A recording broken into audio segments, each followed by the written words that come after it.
Right, and especially since I've gotten a little bit more famous, that happens, and because as I've gotten a little slightly more famous, my self-esteem has risen a bit in terms of just I like myself, and I'm like, oh, maybe this guy does like me for me, and then it happens that they just want an autograph from you, or they want. Honestly, someone wrote me that today. And a guy that has been interested in me and asking me out a ton, and he just wrote me today like, hey, I heard you're going to be on Rogan. If there's any chance you could get an autograph from him, that would be so cool. Thank you so. And I just wrote back, no, like just no, with nothing else, and it felt so good. No, and you don't even bother putting a period. No, I didn't say no. I'm sorry. No, I don't feel comfortable doing that. No. But that's happened before. So you worry that they look at you as being someone who's got a high profile, and maybe if they connect themselves to you, it can help their life in some way. They'll get to fuck other girls in their social circle because they said they fucked a girl that was on Celebrity Game Night playing badminton with Bob Saget. Like that. I mean, that's how I feel.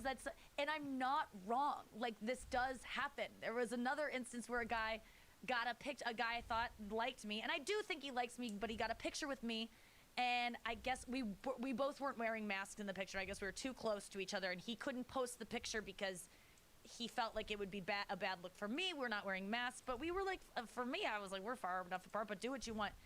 And I go, okay. He's like, so I'm not gonna post it. And I was like, okay, that's totally fine. And then he's like, but I would really like to see you again. Like, I really liked hanging out with you. I'd love to take you out sometime. And I was like, hey, I just don't think I'm in a point in my life where I want to be dating right now. And he goes, well, can we just meet up to get a picture? Oh. So it happens. Ew. It happens a lot. It happens. Can we meet up just to get a picture? So now, I just want to let everybody know I know you. Yeah. Ooh. And then this what I see is him getting that picture and then going back to like show the girls that he really wants to bang. They're his age at some party, and he's like, oh, I got a picture with Nikki Glaser, and they're like, we don't know who she is. What is she like? Ew, she's like 36, and then they all make fun of me, and that's like the thing I have in my head. Oh no. And I watched her special. It wasn't even funny, and I just see them all making fun of me and like how pathetic that I am that I've like fucked a younger kid. Like, I shouldn't say the word kid. How but old like, is he? I think he's like 25, which is not. That's not that bad. No, he can. For a guy, that's standard. He's going to love that I'm talking about him. I really want to change the subject. Shit. Ugh. Isn't that's the worst part? To talk about these people, they're so excited. I'm gonna get a text as soon as I'm out of here. Hey, it's gonna be I didn't know there was some animosity between us. I swear, I really did want to spend time with you. I think you're really great. I wanted to take a picture with you just because I think you're awesome. I just wanted to document the fact that I know you. There was this guy on a plane a couple weeks ago, and I met him at my gate. And usually when I fly, I just like put on my headphones and like sleep mask, and I just try to stay. I don't want anyone talking to me. Mouth mask and sleep mask. You're gone. Oh my god! And face shield. I've been wearing the shield too. Shield. Don't Welder shield. Yeah, I want to make a statement that like I hate all of you not wearing a mask, and now I have to doubly protect myself. And look what you've made me do. I want to send that message. I love wearing the shield. At first I felt stupid. Now I feel cool. And if anyone's gonna judge me, they can't recognize me. They can't even see me in there, so it's great. So usually, but when I fly, even pre-COVID, I would just always I just didn't want anyone talking to me. I've been caught in conversations on planes with people, and it just like, brutal. It's brutal, and I learned the hard way, but like years and years ago. Some people just don't stop, and you can never close your eyes. You can never relax. And you do close your eyes, and they still talk. Yeah. You put your sleep mask down, and they're talking, and you have to lift it back up, and you just have to eventually say, I just don't want to talk. But this one guy sat next to me at my gate, and I feel bad because he heard me talk about him on Whitney's podcast, and he felt really bad that this happened, but whatever. But it just, I want to just tell you that it happened. I was sitting at my gate. I was a hot guy sat down next to me, and I took out my headphones. I made like my head accessible. Like, I kept my mask on, but I took out my headphones to be like, if you want to talk to me, you definitely could. And I did. I said, there was like some, I don't know, there was a gate announcement that was kind of funny, and I just like muttered something to myself, like making fun of the woman talking, trying to get this guy to like laugh or just spark up a conversation. And he was just like, hey, I'm a big fan. And I was like, really? I was like, oh my gosh, thanks. I was like, what do you know me from? Like, what do you, he's like, I love your show. And I'm like, what show? And he's like, your podcast. And I was like, oh, this guy knows me, because my podcast, it's like, I do it every day. It's really like, it's like reading my diary. I don't even like my friends to listen to it. It's just too much. So I was like, oh, this guy like accepts me for me, and he likes it.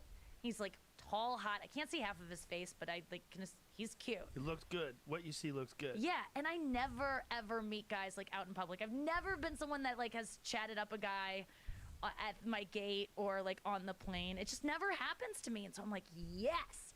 We start chatting up, and it's like going really well, and I'm flying Southwest, so there's no like boarding order. Or no, there is. I'm like the first to board, but there's no seat assignment. Right. So he says to me, "Save me a seat next to you. Let's continue this conversation on the plane." So I'm getting on the plane. And I'm like, "Listen, I want to sleep. I need to sleep, and but I gotta find a husband, and this might be the one. Like I gotta put myself out there. I've been so closed off for so many years. So I get on that plane, and we're chatting. We're having like a really good time. He's like funny and nice and interesting. Similar interests, and you know he lives on the West Coast, but I'm like, I can move anywhere, like I'm down, let's do this.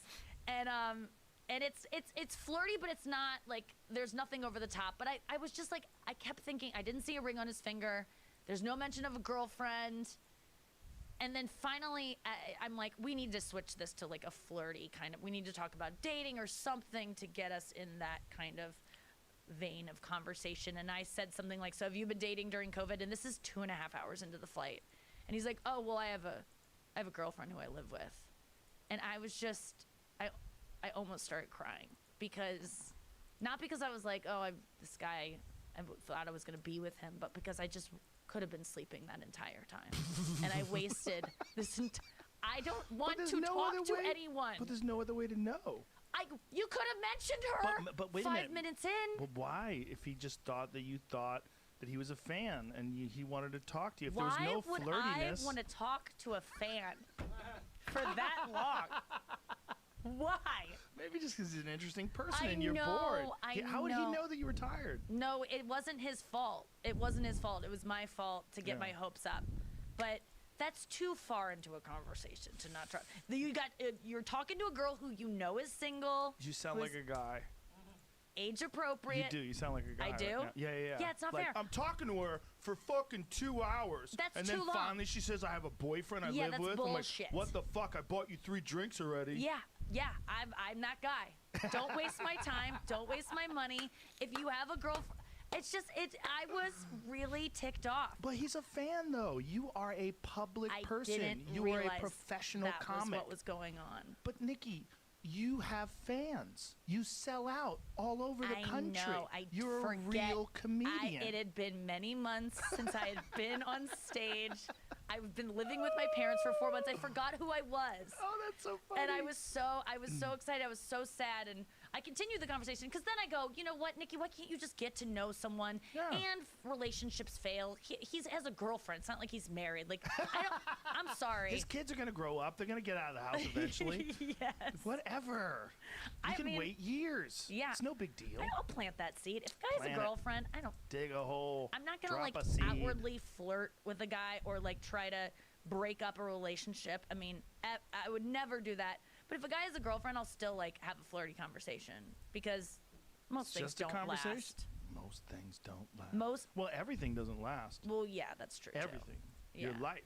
But if a guy's married, then I'm like, okay, well, I'm going to have no hope here. A story about a couple that dated when they were in high school, and then they got married. They married other people, broke up, the whole deal, went through lives, and then got married again when they were in their late 70s. That is sweet.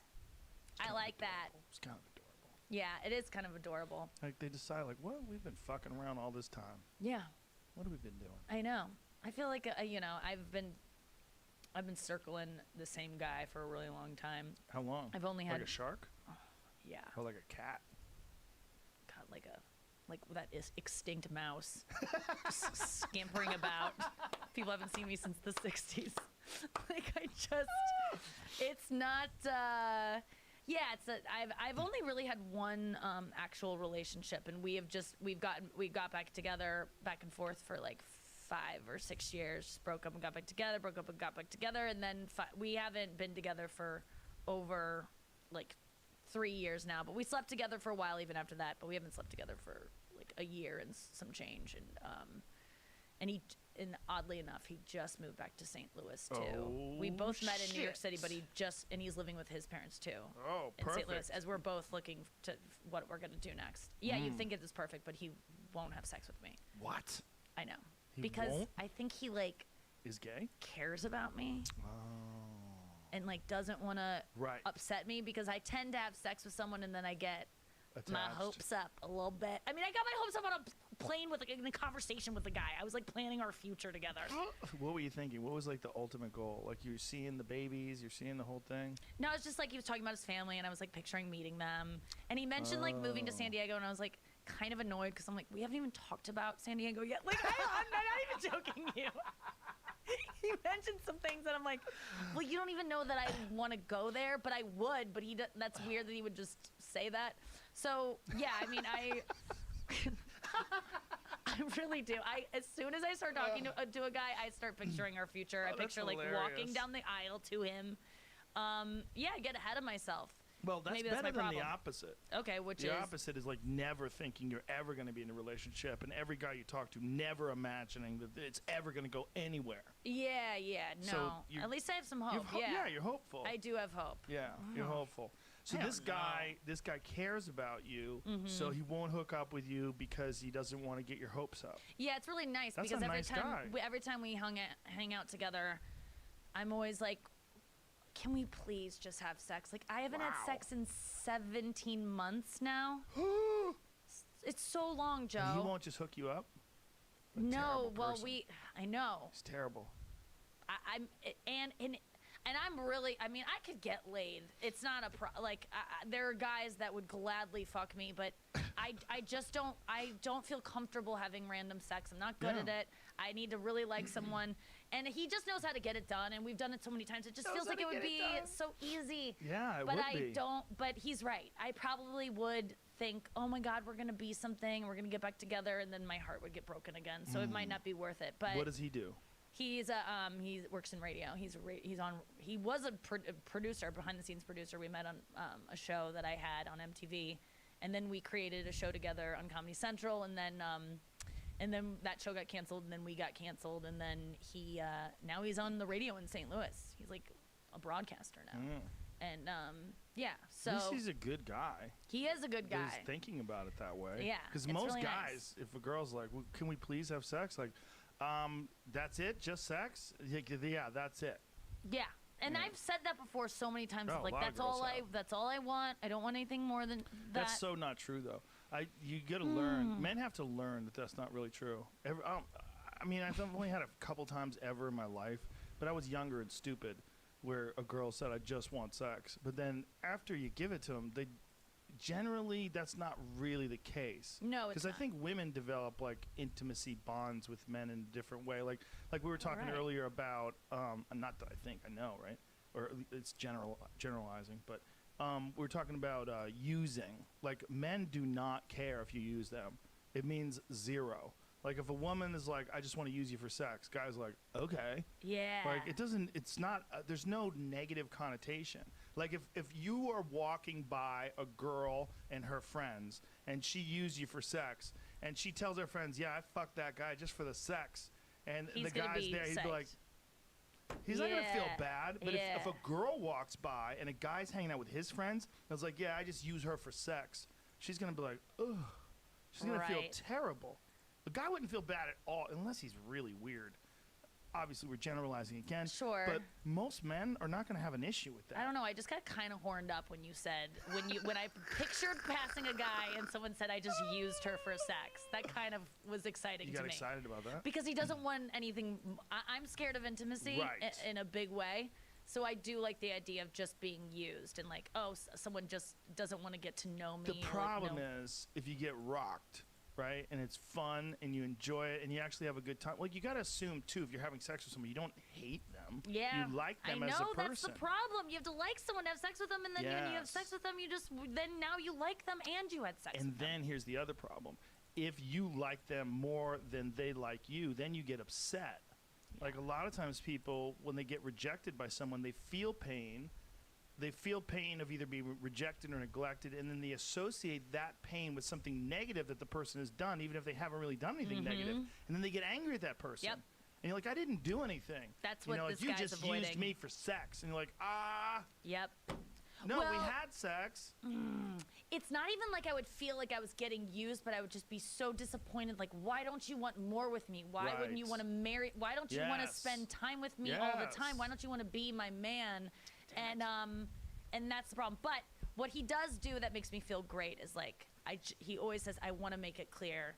I want to fuck you so bad. You look like he'll tell me all the things that I need to hear that essentially just kind of Get you juiced up. like it makes me feel as good as if I got dick down. Okay, so he says all the things I want to, but the problem Yeah, is, like you look so good. This is what I do to you. This is what I want to I'd do. like to smash it. Yes, and then I But- leave feeling like, oh, okay, like I still That's got it. good. That's good. So it actually. is good, Sounds but like a good guy.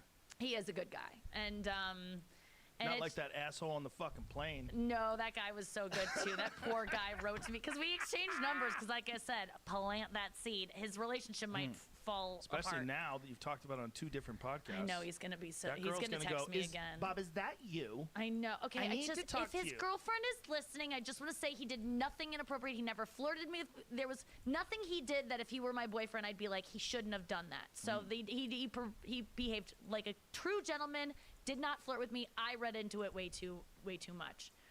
But I mean, What are you gonna do? I don't know what I'm gonna do. I'm That on is the thing. Raya. I'm on Raya is a celebrity dating app dating for app. celebrities, right? I like a blue check mark, and it's not because I like guys that are famous because they're famous and I want to be famous. It has nothing to. Maybe it has like a little bit to do with that. I'm not going to say it has nothing to do with that. Yeah, there's something hot about a guy being extremely successful and other people thinking that he's cool. Okay, yes, I'll give you that. I think it's because I can know them before I go into the date. I Right. can watch their stuff. I feel like I'm already acquainted with them. That's why I like a blue check mark. It validate it, like I can get to know you before I go on a date. I don't like going into these things blind. So I get it. that's why I like a blue check. But there's no one in St. Louis that's on the goddamn app. No and, one? No. Not one person. Really, honestly, no. There's no Wow. one in St. Louis on them. Where are they all? New York and L.A. Yeah, or like Stockholm. I mean, it's all over the globe. It's global, and so I'm connecting with some guys on that. And when I come to, and then I just always get so busy when I come here. I don't want to go on a first date with someone. I just want to hang out with my friends that I haven't seen in forever. Yeah, I've been into this book lately. It's called Irresistible. It's about I addictions. Downloaded it because I Did saw you? you recommend it, and Dude, oh my god, It's heavy, right? Yeah, I'm really scared. But one of the things I was thinking about when I was going through it is dating apps. Like that's kind of the same. People are addicted to thing. those, They yeah. have to be. Like how many people are having these random encounters because of dating apps? Like Yeah. how many people are? It's like swiping left. Which one is good? Swiping Right is good. Right means you like them. Yeah, So do you go to the right? you swipe them right. So you go right. You go right. Okay, right. Yeah, you So you swipe go them right. from You- left to right, Yes, you go from Okay. they're in the middle and then you swipe them right, or you swipe them left, and, and yeah, that means you like them. left means no, you're Fuck garbage. off. I never want to see you again, and Yeah. right means let's do it. And sometimes you go too fast on the left because sometimes you're just like, oh, what does this app think What of if you me? fuck up and you go, oh, I should have went right on that guy? Oh, Can you you've- go back? I feel like Rose on the Titanic and Jack just fell into the abyss. Like I really feel like my husband. I'm just like, what did I do? Like, because sometimes you go too fast. Because sometimes I'm just like, ugh. It could have been the one, and then you're laying in bed going, what if it was him? And you can't go back? You can't. You can shake the app very gently. Shake it? Yeah, you just like go like, because at first I was going like, bring it back, and, just, like, and it wouldn't work because people told me just shake it, it'll come back, and it wouldn't work. But then I realized you Oh have my to God. like do one solid. You have to be like in control of yourself, Oh. and then it'll come back, and then you see him wearing a tank top, and you swipe him left again. You're like, oh my God, ew, disgusting. Tank tops are gross. No, I mean, there's always I just find something about a guy that I can be like, I can't deal with that. He'll like say his dog is his best friend, or my mom thinks I'm a catch, or some part of his personality is based on a food he loves, just anything kind of I'm the pizza deplorable like man. that, or like I love to get lost in a good book, or just something. Just shut up. I want to cook for you. Whenever a guy writes that, I'm just like, you're poor. I mean, like, you take me to a restaurant. I don't want to watch you cook. Let's just go sit down, and I don't want to watch you have to, just because you got, one of those meal kit delivery services, I have to sit and watch you chop cilantro and talk about your connection with your nephew that I'm never going to remember because we're never going to see each other again. Just take me to a restaurant. I don't know.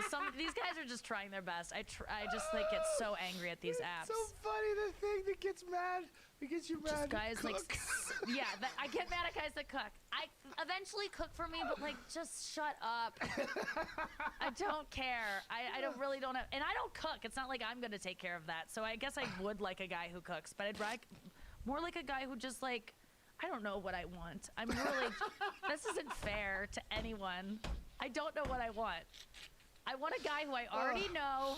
Oh my God. And I can hang around with and then develop a crush on, and then I decide when we're going to take it to the next level. You just want to be the boss. Kind of.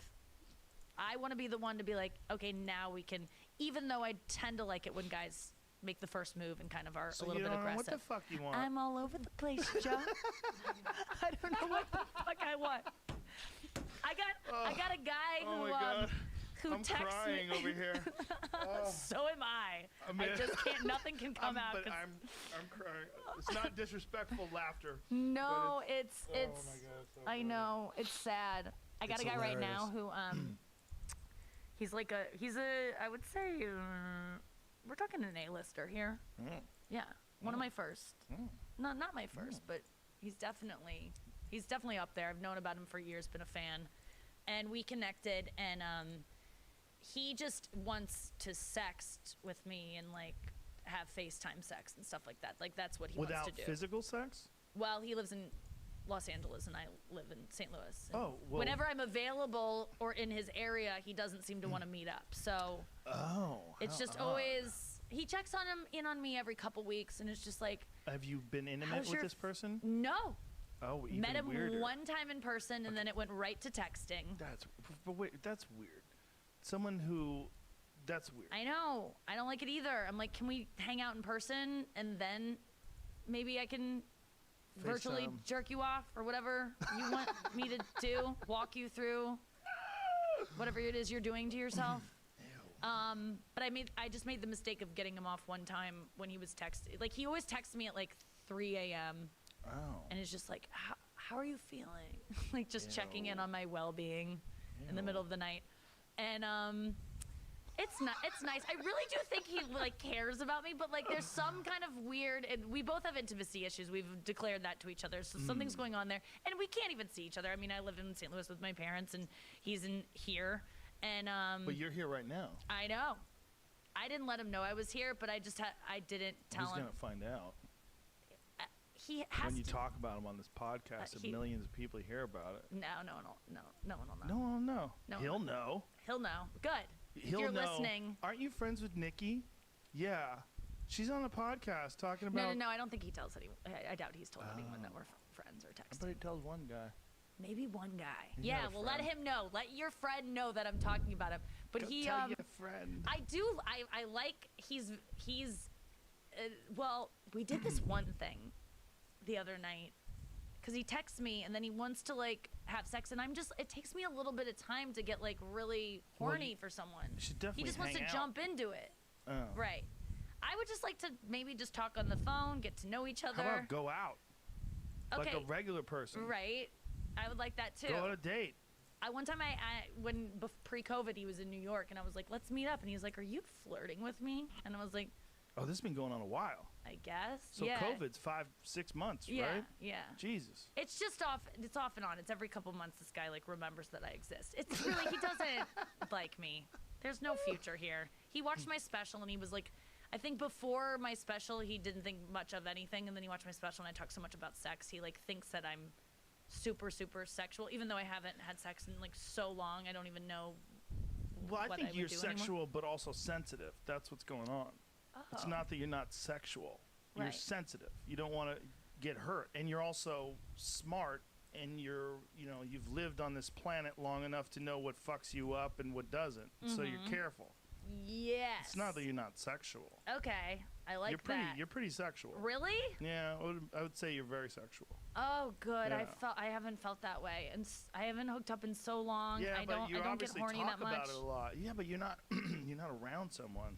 Yes.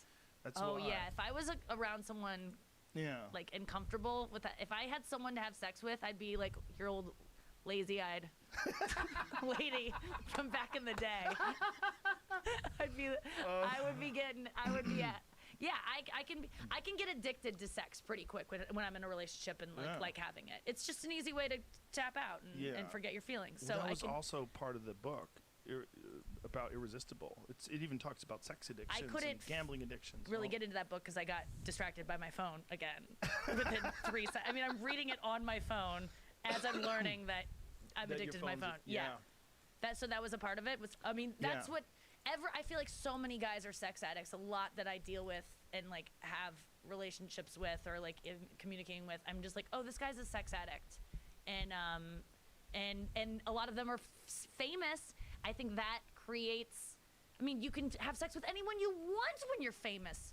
Yeah, that's really, part of the really problem. hot chicks. Yeah. Really hot chicks. They throw themselves at you, and you become and the they're woman. sex addicts. You're like the woman. You're the one who's being pursued. Oh, right. Yes. And so that's the problem with famous guys is they're constantly they're too busy with like really, really hot chicks constantly being thrown at them. They don't really need to have a relationship that's the appeal of having a relationship for a lot of guys. I think is just having a regular person to have sex with. That's definitely one of it. And then there's also this book is talking about porn addicts and gambling addicts, and then it's really all the same thing. It's like your body and your brain gets fixated on particular activities, and those particular activities occupy your mind so much, and that it becomes a detriment to your life. And it's with video games, it's with sex, it's with porn, it's with gambling, it's with drugs. And that they used to think that they're different things. They used to think and obviously drugs have like physical consequences, like heroin and alcohol. Like alcohol is one of the worst to get off of, because when you get off of alcohol, like people who are like legitimate alcoholics, they can die if they go cold. Amy Winehouse, that's how she died. No, bulimia. I don't know if that's true. No one talks about it. Well, let's Google that. Look it up, because her documentary, she was puking her brains out at the end, and that can cause cardiac arrest like that. And so I think, it could have been a mixture of both, but I do think her bulimia had a huge. I listen to fucking her shit so often. She's on my like regular playlist. She's in so much pain. You can hear it in her voice. But it was such a beautiful voice, such an interesting voice. Mm-hmm. Even when she's So singing much about emotion. going to rehab, you know? Amy Yeah. Winehouse killed by bulimia, not drugs, says her brother. Yeah. Drink and drugs took their toll, but eating disorder fatally weakened Amy. Yeah, dude. Says Al. How does? Some serious shit. But what is the the coroner's result though? What do they say? But the thing is, a brother Yeah. would know. I just think that gets swept under the table so much, eating disorders, when really that is. And, COVID is killing a lot of people with eating disorders, too. People that on the other side of that, food addicts who can't stop eating, and obesity makes you so much more susceptible to COVID. I think I only know that because I've, dabbled in all of those things before, and it's terrible. Yeah, I'm a definite addict, and I gotta watch it. But the sex addict thing, I just think that's one that's unchecked for so many people, and so acceptable. And porn addiction. I can't get off without watching porn. You can't get off at all without watching porn? Not even close. I wouldn't even Really? try if my internet was down. We had a power outage the other day at my house, and it was just like, okay, well, I would be screwed without porn. I couldn't do it. I would figure out a way. I think I would manage, but if my toys aren't working and aren't plugged in, and if I don't have porn, I'm just not getting off. I've never been someone who can do it manually and with my imagination. It's really a problem, because the porn I watch is like not good. What kind? Joe. Joe. Nikki. Dude, it's bad. Like what kind? Like Stepmom Well, stuff? No. Oh, that's No? tame. Are you kidding me? Gang rape? Yeah, really? I mean, I got a threat on like a DM from just some fucking troll a while back that was like, if I put out a hit on the dark web for you to be gang raped and paid the guys $100,000 to do it, I could make that happen, and someone would accept that. And I was like, joke's on you that's my fantasy. No, I mean, I don't really mean that. Please do not do that. But I was also like, no, I'm not joking. Like, tends to be the stuff that I watch is like really aggressive gangbangs and like women tied up. I pay for my porn because I feel so bad what's happening to the women in it. I hope that they are being compensated for it. So I pay like $30 a month for kink.com. I'm watching really fucked up stuff. And I've always been into like being tied up, and like I'm someone who doesn't feel like I deserve pleasure without like having pain. Like, I don't ever celebrate anything, and I can only celebrate or like relax if I put in so much work that I'm just like dead. So it's really hard for me to like enjoy myself in life. I always have to I have to punish myself first. And so orgasms are not something that like I feel it's hard for me to give myself one and let myself have that much. It's like, it's too much. It's like Christmas. You're like, you have to wait a year for Christmas. You can't give yourself Christmas every day. So I feel I like to be tied up and like forced to have Christmas. And like Jesus Christ. That's what I tend to like, is like, you have to do this. And because I don't like losing control either. And the orgasm is like the most you can lose control. I just feel like I don't like being that out of control, and I don't know what's gonna happen. I'm scared I'm just gonna like shit everywhere or something. Like, I'm totally scared of shitting everywhere. I am. Is no one else scared of that? No. When they come? I don't think I've never shit everywhere when Or I've come. saying something that you regret, or like just doing, I don't know, having a Kramer moment when, I'm just kidding. No, I'm terrified of what might happen. That's why I only have sex with people that I like trust so much, so that if I shit on them, I know that guy wouldn't hate me. Right. And like wouldn't tell people. And that's why you're willing to let them tie you up. You trust them so much. Because if they tie me up and I shit, okay? Like, hey, you should have That's my untied biggest me. fear. Yeah, it wasn't my fault. You tied me up. I had no choice. Oh my God. Or yeah. So if you're forced, then then it's not your fault what you did or what you said. So do you ever watch regular porn, or is it always like No, tied? never. It's always, I start at kink. I go to kink.com. I go to anal. I go to bondage. I go to gangbangs. My problem is I do not like the women to be abused. But you can't find gangbangs where the woman's being treated nicely. You can't find one where they're just like, good job. You're taking on so much. Like, I've talked about this in my special, but I thought after talking about it in my special and saying, can I please get a respectful gangbang? Porn would listen and heed my request and make a gangbang when they're just like, they're proud of her for her, tenacity and her strength during this really arduous journey, personal journey, and they're never nice to her. They're always calling her a dumb bitch. They're making her oink like a pig. They have a fucking boot on her head. They spit in her face. And I honestly, Joe, I'm not kidding you. I watch porn with half the screen covered up because I don't like what they do to her head, but I like what they're doing to the rest of her. Because they're so mean, choking her, like doing a fish hook. I don't like any of that, but I like the idea of gangbangs. I like the idea of a girl being like kind of used and taken advantage of. And I do feel guilty about all of this because I'm a feminist. Obviously, I love women and I want us to feel empowered, and I'm so sad for these women. But that's what gets me off. Like, what a conundrum. Yeah. I don't want to be fisted, Joe. But that's all that gets me off, is watching women get fisted. I like that now, and I don't have any interest in having that done to me. Why do you like it? Or so I say. I don't know. Oh my God, Nikki. This might be the most fun podcast ever. Oh my God, Joe, thank you. Ridiculous. I don't know what I'm even saying, but yeah, dude, I'm watching. I'm crying. I'm watching like it just is a slippery slope, dude. It just gets.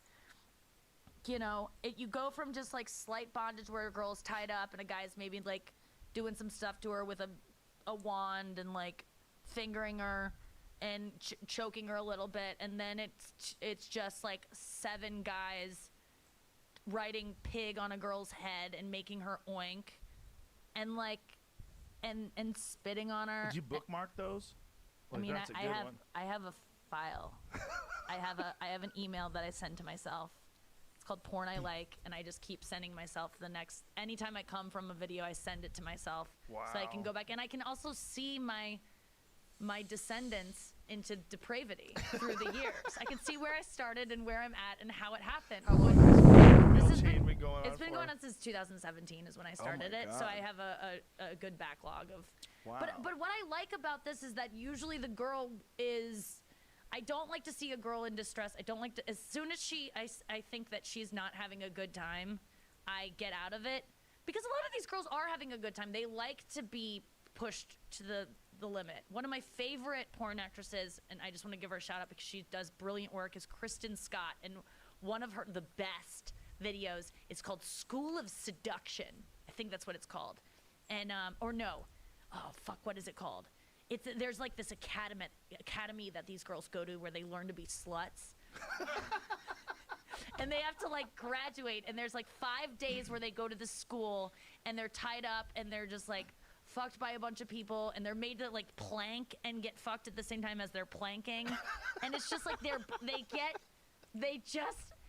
to do what you say. When someone tells you you have to do something, you have to be like, oh, I guess I have to do it. It's not my fault that I'm a whore. And I just like that. That's what I'm into. Because I think I have so much guilt associated with wanting to be sexual or wanting to feel sexual that if someone's making me do it, then suddenly it's not my fault. So do you think that's why you like bondage and gangbangs, because it's out of the person's control? Yeah. Yeah, and I was looking into like, because I was feeling guilty about having like, I don't have rape fantasies. I don't have that, but a lot of women do. So many women do. And it's actually called, it's not a rape fantasy because you're not fantasizing about actually being raped, because that's not consensual. You want consensual, it's called CNC, consensual non-consent. That's what it's called. And I'm kind of into that. It's, That's but- an interesting phrase. Consensual non-consent. I know it's kind of murky, but Yeah. saying rape fantasy is just not, Right, you that's- don't want to be raped by someone you don't want to have sex with. You want to be raped by someone you're really attracted to, but you want to give into it, so you want it to happen. So it's sort of kind of rape, but not really rape, because you actually want it to happen. You want it to mimic, you want it to be like role-playing rape. So, but you could stop it at any time because you have a safe word and you have all these Right. things, but so it isn't rape. So women that go, I have a rape fantasy, and think that's like quirky about themselves, you really don't. You don't want that. No one wants that. And so, yeah, that's what it's called, is consensual non-consent is what so many women are into. And I read about it on Reddit because I'm in the subreddit sex, and it's just a very common thing that women want in bed. Women like to be choked. They like to be bossed around. They like their hair pulled. They like, But they only like it to be done by people they want it to be done by. Yes. That's Want to where it make gets that weird, very right? clear. Yeah. Yeah. Although there's sometimes that there are sometimes that, in some of these porns where the guy is like, I'm not attracted to him and I wouldn't want his dick inside me, but I definitely like when they treat you like a car they're working on, and they just like use tools on you and there's no dicks involved. That appeals to me. That's a very popular one. Like if there was a place you could go, like a body shop, Yep. and just get worked on. Yep. I would love it. If there was a And- place you could go where guys would just massage your vagina and use tools on you, and you'd be totally down with that. Yeah, as long as there's no cameras and no one would ever talk about that I was there. I mean, I'd be talking Yeah. about it on here the next week, but But if as long as it was up to me. you could wear a mask and your Oh, sleep yeah, mask that's as well. good. I You could wear wear a both mask. masks Okay, yeah. and you just lay there and have them eat you out. No, I don't want them to. A mouth. You don't want the mouth. Maybe. I don't know. Maybe you have to go there a couple of times. You get bored with dildos. No, dildos are so good. They're like, dildos and toys are like amazing. I like a wand, and I don't even think I could have regular sex without also like a Really? vibrator too. Yeah, I want penetration, and I want something else too. Wow. It's just, I don't, but What's Joe, the longest time you've taken without any masturbation or sex? Oh, months and months. No I can go masturbation, months without masturbating. Like, it does not, but when I get hooked on it, like it's the same way I abstain from pot. Like right now I've gone 12 days, but if I sparked one up right now, I'd be doing all the time until I go cold turkey, and I quit. So I went a really long time without it during the quarantine, and then I haven't had sex since for a year and a half at this point, and I've hooked up a couple times in that time with guys, but I've always stopped it before I've even had been even close. I just knew I wasn't gonna come, so I was just like, let's stop. When you were talking about like gangbangs and stuff, your hands, you had like a death grip on your knuckles, and you're like wringing your hands back and forth. And you're going over in your head. I'm like, Jesus. Oh my God, I know. I get really intense about it. Yeah, you were very intense about it. Yeah, for sure. Because I feel really bad even admitting that that's what I'm into. Wow, you shouldn't feel bad. That's what you're into. Look, you're not a bad person. You're a good person. Thanks, Joe. And you're into weird shit, but that's okay. I'm not the only one. Oh, there's a website. Yeah. Kink.com is not supported by Nikki Glazer alone. No, Could they you imagine? aren't. If it's like there was a chart. It's like, look, it's all Nikki. We thought we had subscribers. This one lady's. She's out of her fucking mind. Like, there's a whole industry based around this one broad. They gotta make more too, because I am running out of videos to watch. Because it's hard for me to go back and watch old ones. So I've been going back and because they've been around forever, and I went back 68 pages. And there's stuff from pre 9/11. I'm like, I can't watch this woman from 2000 take on 6 20 guys. years later, now yeah, she's 80. I just picture her now. Like, where did her life take her? That's the problem, right? So you think about what happened to them that allowed them to be that person in the gangbang with pig written on their face. Yeah. That's the problem. That's the problem. And that's why a lot of videos on kink.com have a pre-interview and a post-interview. So you see the girl go, I'm really looking forward to this gangbang today. I've wanted to do this for so long. It's been a goal of mine. I'm really into this. I don't like this. You see them consent to all of it, and then it happens. And then they have the post one where they're shivering in a towel with wiping pig off their forehead. And they're like, that was fun. And you see them, and there's always a post interview to, prove they survived. Oof. Rough. Do you get criticized for talking about this stuff, by other women? I will after this, for sure. But no, generally not, because I think I'm not alone. Far with this one, you think? Why do you think you will with this one? Because you got really deep into it? Just because you have a bigger audience.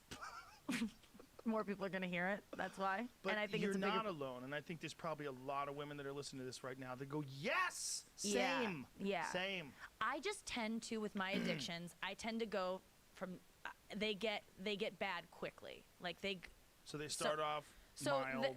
These are all progressive things. Eventually you'll get there with porn if you watch it long enough. It might take someone else thousands of years to get where I got in a shorter amount of time. Right. But it all is leading to, it gets gross.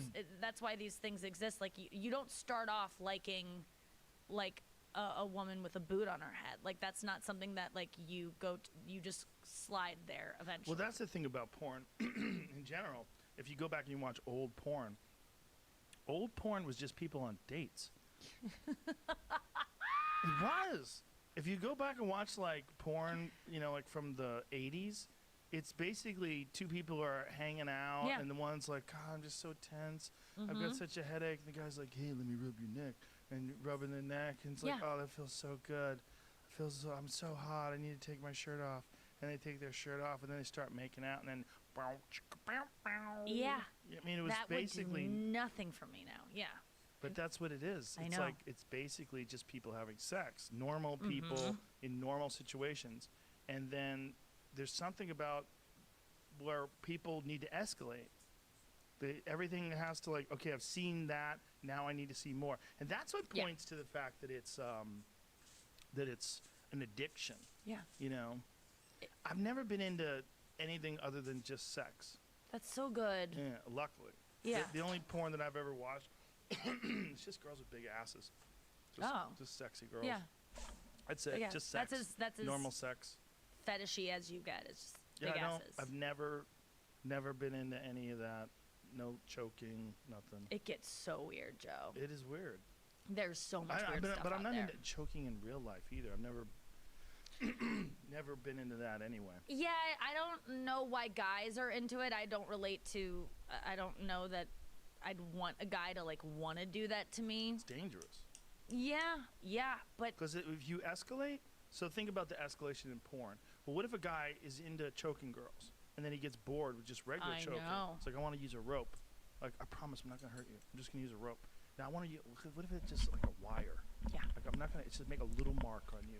Okay, what if I blindfold? What if I hit you? Like, and then things get weird. What if I murder? Yeah, and then it leads to, I mean, I was Well, that's watching the that thing Golden State Killer documentary, and that's what that guy did. He started just doing break-ins, and then that wasn't really itching the scratch anymore, or scratching the itch anymore. Then he moved on to rapes, and that was doing good for a while. And then slowly he started murdering. Like, it didn't just start out murder. You saw his progression. It's like, this stuff can get really scary. I mean, I think being choked is nice because, I mean, you were talking about it with David Blaine yesterday. Like, it feels good to, like, lose consciousness and, like, come out of it and be pushed to that brink of, like, there's something euphoric about it. Yeah, I think there's the euphoric thing about getting choked out is like as the brain like rushes back to consciousness, there's probably a bunch of hormones and things that are just floating around in there Yeah. that get fired up. And also like there's like dopamine and all sorts of spikes. That's the other thing that they were talking about in this book, Irresistible, talking about the dopamine rush that people get from various addictions. And they were talking about Parkinson's drugs. This is really interesting because Parkinson's medication, apparently what it does is it spikes dopamine, and it also it has a lot of really weird side effects. Like people get addicted to gambling, they get addicted to they give away all their stuff. There's a drug called Reequip, and GlaxoSmithKline wound up paying this guy somewhere in the equivalent of like $600,000 because he was a straight heterosexual man with no problems with gambling, and he had Parkinson's. And he got on this Reequip drug, and he became a gay sex and gambling addict. And he started having risky gay sex, like really risky. Like he would contact people on Craigslist and meet in alleys and shit. And he was just gambling all his money away. But so much so that he won in court. Suing them because see if you can Google the story. It's Reequip, and the man, I believe he's from Ireland, and he won in court. Because he's like, he wasn't a gay man. It was a straight man. Oh, right. I mean, I never even thought about it before, you know. And then he became a gay sex and gambling addict. I had him in my act for a while. Right. I had the story in my act for a while, because apparently he would like snap out of it like in the middle of doing stuff. Oh, Here it is. yeah. Parkinson's patient wins lawsuit over gay sex addiction. A French man so it's French. See, I don't trust French people, period. Look at his name, Didier. That's too close to Diddler.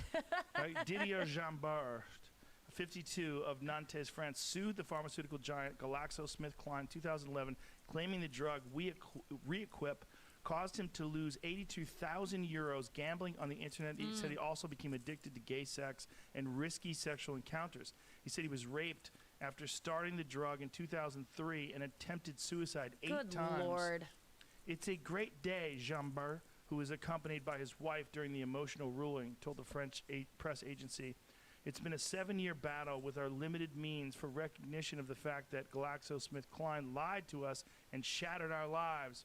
Parkinson's disease destroys neurons deep within the brain that releases the feel-good neurotransmitter dopamine. Reequip belongs to a class of drugs called dopamine antagonists, or agonists, that relieve Parkinson's symptoms such as shaking, stiffness, slowness, and trouble balancing by activating dopamine receptors. But the drugs have side effects that, while rare, can be serious. Yeah. But it's a weird thing. It's like, even if you have the urge to do it, you are not in control of your own actions when you just go out. I gotta take Reequip. Finally, give me some permission to do some stuff that I've always wanted to do. Have an excuse. It was the Reequip. I wonder if it works on people who don't have Parkinson's. Like, what does it do to people who don't have Parkinson's? Right. I mean, that's terrifying. And you will. I would always hear that in the side effects of drugs. Like, if you have are suddenly gambling out of nowhere, and you're like, what is that? This is a drug for How weird is that? heartburn, and if I'm gonna start gambling out of nowhere. Come on, 7. But it's scary. These drugs, I mean, that I'm trying to get on a new antidepressant because I'm I'm tired of having these lows that just aren't necessary and are just scary sometimes, because the things I think and the things I just have these thoughts that come in that can't stop, and I just can't work. I can't be funny when I'm depressed. So I got to get back on something, but I'm so scared of all these weird side effects and the things that it might make me do. Rightly so. And so, I mean... How long have you been on antidepressants? I mean, I was on them for years and years, ever since I was, like, I got anorexic when I was, like, 18, and then I was so depressed from that because it just, like, starts eating your brain that I got on stuff. And then ever since then, I've struggled with depression. I think even before then, I was a really depressed kid. I look at pictures, and I'm just, like, staring despondently into a corner, like, on holidays. I'm like, oh, I was just depressed. And so... Now I'm looking into maybe having ADHD, because it's often misdiagnosed in women, because women don't really have the hyperactivity part of it, and it just makes us kind of depressed and have low self-esteem and messy and all the things that I am that, Do you I've worry, struggled though, with. about, like, messing with your brain chemistry with these drugs that, like, maybe they don't have the right stuff that they're giving you, and it might be causing other problems or exacerbating the current ones? No, because I've been off them for a while now, and How long have you been off them? for a couple months. So you're not on anything right now? And I've been gone through years of not being on stuff, Are and you it just exercising?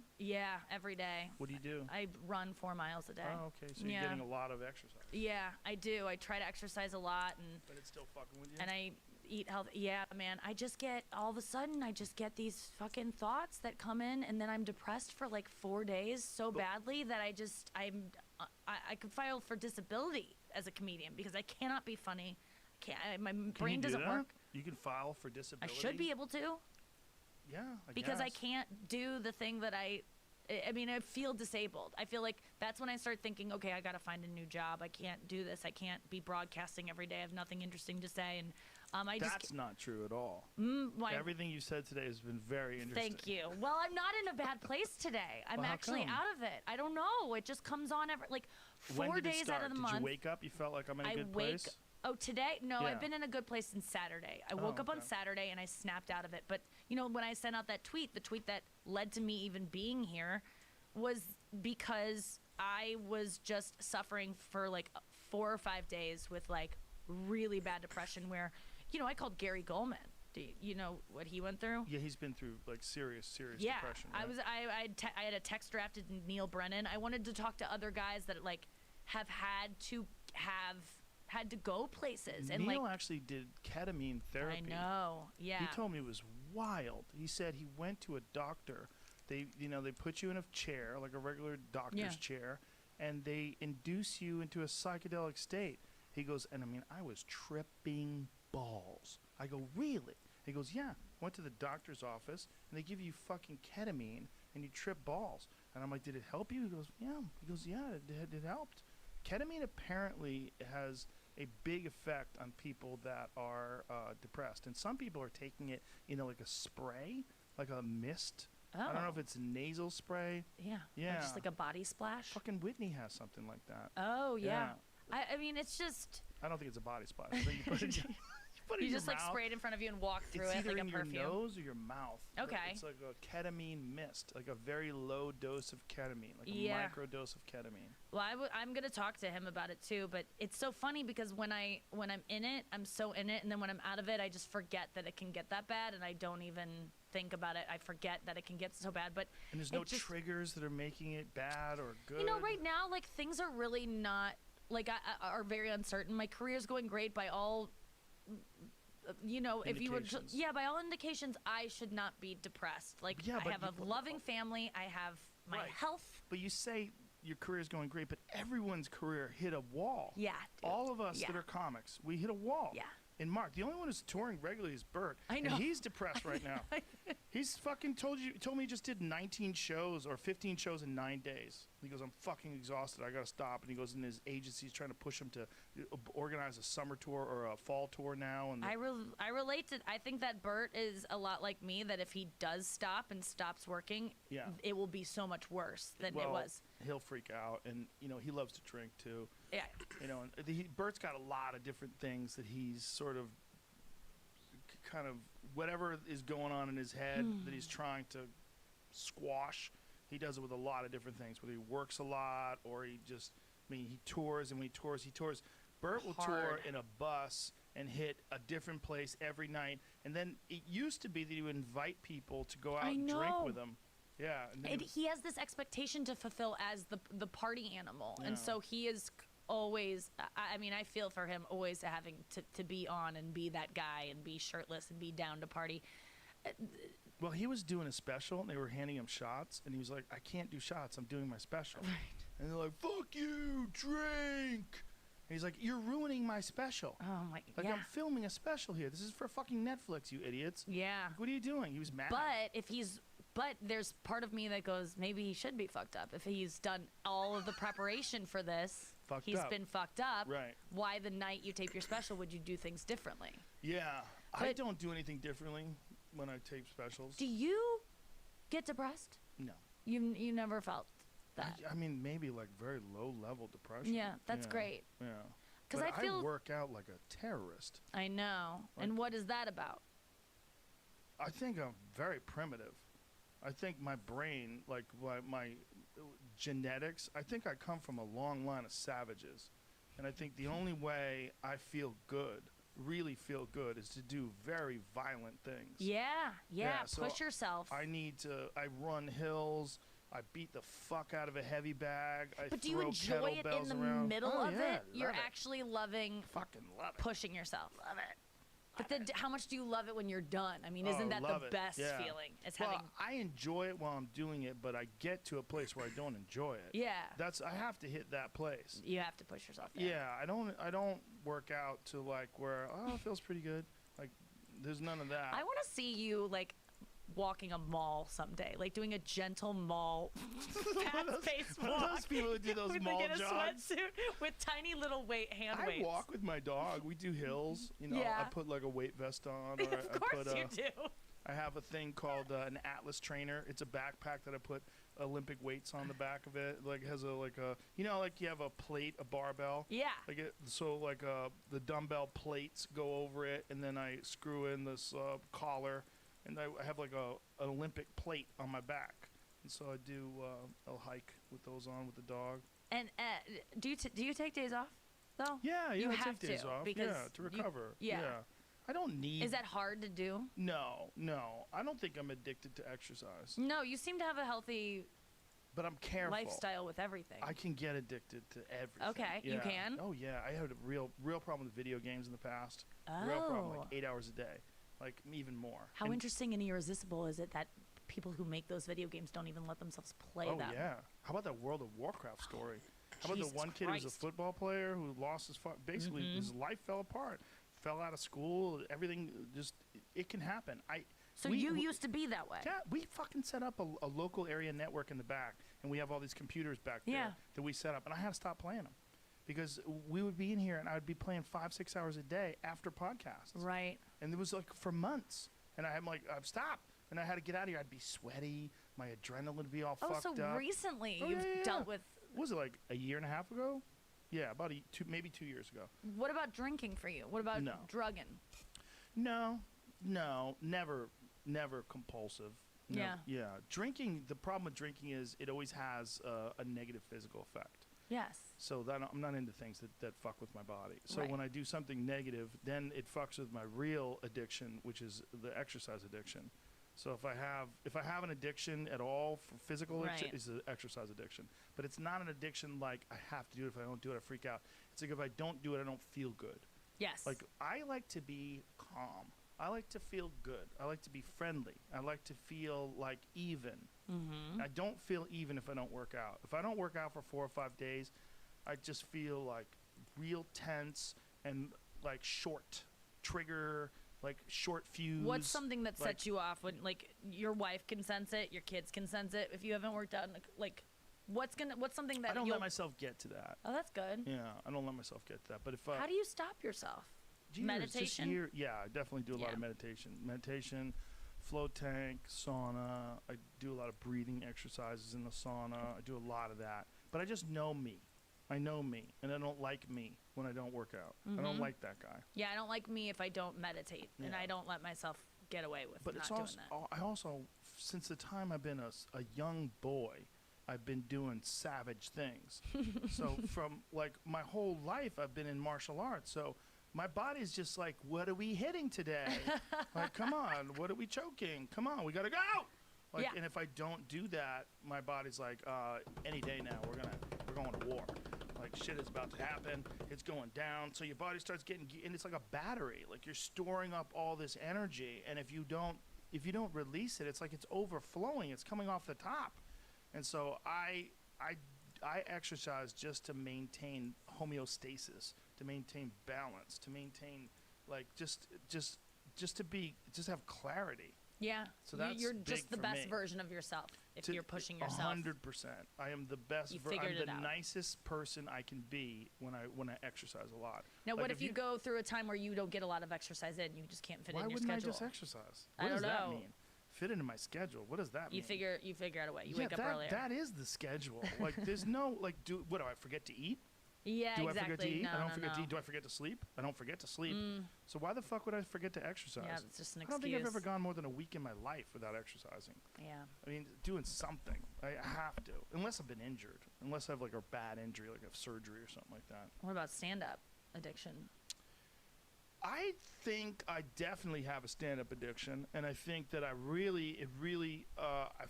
feel like if I have any depression at all, it's this low-level lull from not doing stand-up for all Yeah. these months. It's a lull, and then I realized it when I did the improv in Houston, Yeah. and it was like, oh my God, we're back. And I said, like, fuck it, dude. I went with Brian Moses and Tony Hinchcliffe, and we were like, dude, let's fucking just keep doing this. Let's just keep traveling around the country, any place that wants to have us.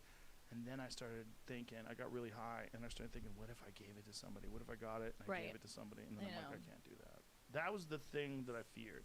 What I feared the most is giving it to somebody. Yeah, Or that's. giving it to like a guest that gets really sick. I know that's the fear. Yeah, That's because why some- outdoor shows only. Some people that are getting it, it fucks them up for months. I know people months. don't ever recover. People Yeah. still haven't recovered that got it back in March. Right. They have still have fatigue. They have can't get out of lung bed. issues. Yeah. Their yeah. hair's falling out. Mhm. I mean, Yeah. these side effects they could last who knows forever. It's really Yeah. scary. It's a weird fucking disease. It's a weird disease. It doesn't really make sense because it's not like any other disease. Like everybody who gets the flu, there's like it's real similar. It's not like one person gets the flu and it's nothing, where another person gets the flu and they can't smell anything for 6 Right. months. Like they're losing their sense of smell. I know. They lose their sense of taste like for months. Like Michael Yo got it real bad where he was hospitalized and Oh, I didn't know he's still suffering from fatigue like 2 months later. He would get tired walking up a flight of stairs. So you get like lung scarring and all kinds of weird shit happens. Yeah. Okay. So And you're not scared of getting it? no. But what about all that shit? You're just scared of giving that to someone. Yeah. You just feel like your body's gonna be okay. Yeah. Yeah. Yeah, I'll be okay. Do you get the flu? Yeah, but barely. Yeah. I do so much though. I do I like know. IV vitamin drips all the time, and I'm on all these vitamins and constantly working out. I mean, I can get sick, but I don't get sick much. And when I get sick, it's like it goes by pretty quick. Yeah, me too.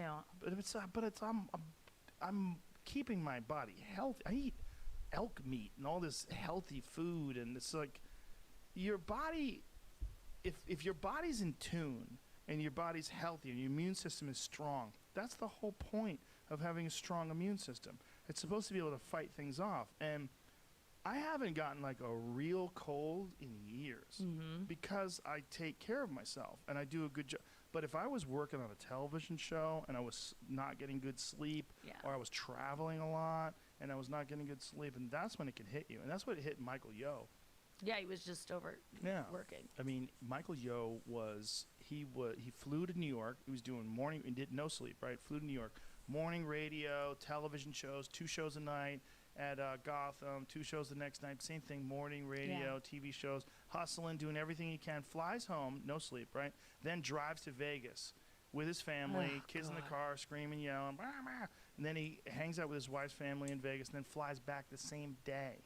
So 2 and from, which is 4 hours there, 4 hours back, then auditions the next day and auditions the day after that. So he's practicing for auditions, getting ready, stressed out, then it hits him. Boom. Hits him hard. Oh, yeah. I mean, that used to be the way I lived my life, too. Meanwhile, he gave it to his mom. His mom kicked it in a day. Oh, really? One day, yeah. Because she wasn't sick. She wasn't worn out. So her immune system did its job. What about you in sleep? What's your... I sleep. You're good at it. I sleep. Yeah. You never had to take anything? Or No. What do you do? What's your kind of routine to wind down? I lay keep down. the bed out of...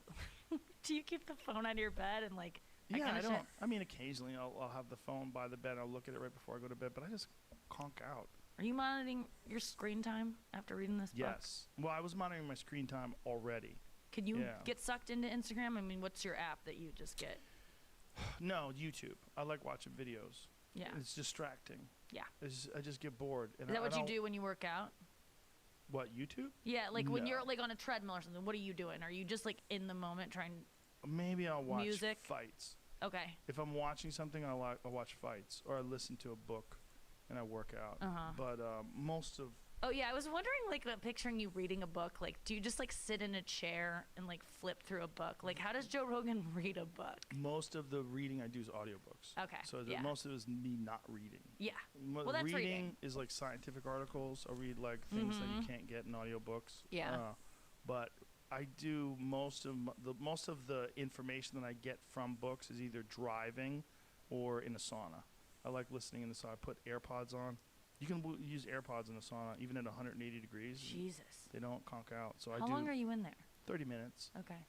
But that's another thing. It's like I keep escalating that. It used So to be then 20 when- minutes, and now I moved it like, oh, don't be a pussy, make it 25 minutes.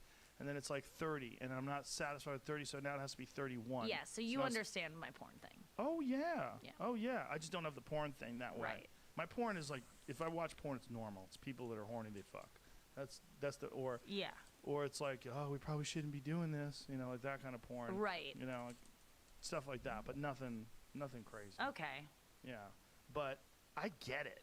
Like I get all of it. Like the video game thing, I get more than anything because I've had like real. Well, issues that's with nice video to hear games. that even recently you've struggled with that because you Oh, yeah. seem to be someone who doesn't have to deal with. But it's that shit all anymore, but because can- I'm calculated about it. That's all it is. And it's as like soon an as you alcoholic. see it Yes. starting to affect your yeah. well-being, I went cold turkey with you the go, you video quit games. it. You Yeah. can't. Quit. And Yeah, then we that's what I'm played doing. again when we had the guys who make Doom. We had them come in here and we played for a day. And even that day, I was like, I got out of here all shaky. I was like, I can't do that again. I don't do that again. And do you feel like you're white knuckling it? Do you Oh, feel like, God yeah. damn Well, it, I'm missing out? But you have just No. amazing discipline. Well, the video games are so addictive because they're Right. so immersive. And the one we're playing is Quake Champions. So you put these headphones on, like if Jamie was playing with me, if he was over here, I could hear him over here. I could hear him walking. And the graphics are so incredible. And it's a three-dimensional game, right? So Yeah. you're running down these hallways and people are shooting rockets at you and you're jumping up off these things and you're running through the water and people are chasing you. That's so fun. It's exciting. That's as good as going on a hike. No. Why? Because first of all, because you could do it all day. No D. No and vitamin D. No vitamin D. You're doing it all day, right? You can Yeah, play it for doesn't hours and stop. hours and hours, and Yeah. you get exhausted afterwards, and it becomes a compulsion. Like you leave here, you're driving, you think about, oh, he should have shot me then. I should have got Yes. him, and that time I fucked up. I shouldn't have gone into the lava. I should have gone that way. Whoa. Like, you have all these crazy thoughts in your head about the game, and it's like, they're really fun. Mm-hmm. That's the problem. Is they're really good, but for me at least, they waste too much time, and I get too sucked in, and then it becomes unhealthy Right. because it becomes like you can only exercise so much, especially like the way I'm doing it. Yeah, tell us how much that is because you definitely hit. Like an hour silver. and a half a day. Yeah, that's it. That's it. No more Yeah. than that. These people that are at the gym for 4 hours at a time, I'm sorry, that's an addiction Maybe, at that but point. also, Unless you're training for something. how are you doing it? Like you can't hit the bag for 4 hours. Right. I guess get- people are kind of like you gotta moseying about. I'm doing like I do rounds, like so I'll set the timer for 3 minutes. It's like a timer. It's like ding ding ding ding ding. It goes off and it lets you know every 30 seconds. So I have this ringside timer, and it says an interval timer. So every 30 seconds, it gives you a bing. It gives you a Like bing. a Curves gym. Right. So sort of. So in 30 seconds, you know you're sprinting for 30 seconds, and then you're doing it at a slower pace for the next 30 seconds, and then you're sprinting again. And there's a red light. There's a red light, and then there's a yellow light. And it's a red light is when it's time to stop. The yellow light is when you're calm, and then a blue light is go. So it has these 3 lights. Right. So go means sprint, yellow means coast, red means stop. And so it's like this Very interval regimented. thing. You know exactly when you're done. So when I'm doing like, especially like rounds on the bag, you can only do it so much because your body breaks Right. down. Because during the blue time, it's just chaos.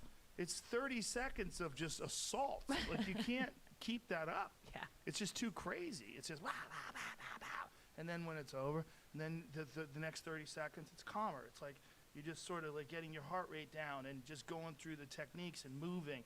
And then the blue light comes on again, bing, and it's like, ah. So you can only do it for so long. Right. Yeah. But when it's over, I'm like, chirp, chirp, chirp, birds and love, and everybody's my friend. Yeah, I And feel then I'm good that way calm. after a hard workout too. I mean, you Yes. need it. You get the endorphin rush, but you also you beat the demons down. That's the thing, is all the aggression just goes out of me, like all the pent up stress.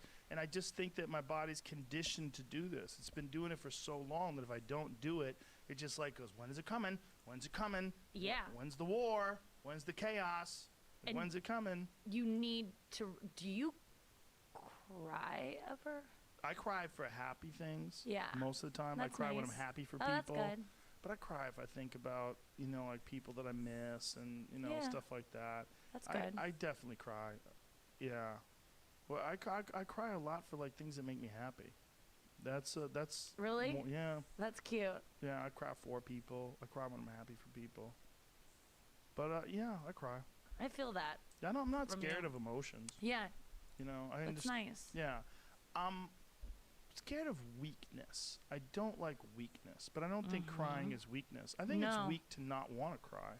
I think Yes. it's weak to not want to embrace the full spectrum of life. And life is filled with beautiful things and amazing things, and it's also filled with horrible things. Like they're all there. And to deny that, I think, is to deny reality. And that is to be delusional. I'm afraid of being delusional more than I'm afraid of crying. I think it's really important that you just said that you cry and you think it's important. Because I think so many people that listen to you do not. So many men don't cry, Joe. You know That's- that. They do, I think. They I just don't don't think want they do. people to know. Well, maybe they don't, but I just don't think they'll allow themselves to. And I put myself in that category. Like it's really hard for me to cry. Like I have to be talking to someone about I have to have it kind of mirrored back to me, my emotions, so that I have license to cry. But it's not something that comes naturally to people. But I think it's important to do. I cried on the podcast just real recently. Really? Yeah, there was a guy on Josh Dubin he's a lawyer, and they were talking about the Innocence Project. He works with the Innocence Project, and they got this poor man who was an immigrant. I believe he's from Guatemala, who was unjustly accused of murder, and they got him out, and they were just going through the whole story about how the prosecutors were trying to keep him in jail even though he knew he was innocent, and they finally got him released, and they're talking about this thing, and I just started crying. Yeah. And this poor guy is thinking about this guy who like makes his way to America to try to do better for himself, and it winds up getting caught up in this fake murder accusation, and Yeah. I cried about that. I think men need to cry more, and Is that another one of your folders? yeah. Like men crying and then I'm seriously turned on by men crying. I love it. Can I really put that out there?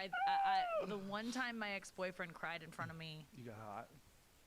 I was blowing him while he was like still, like sniffling, like still. His tears were like hitting me on the head.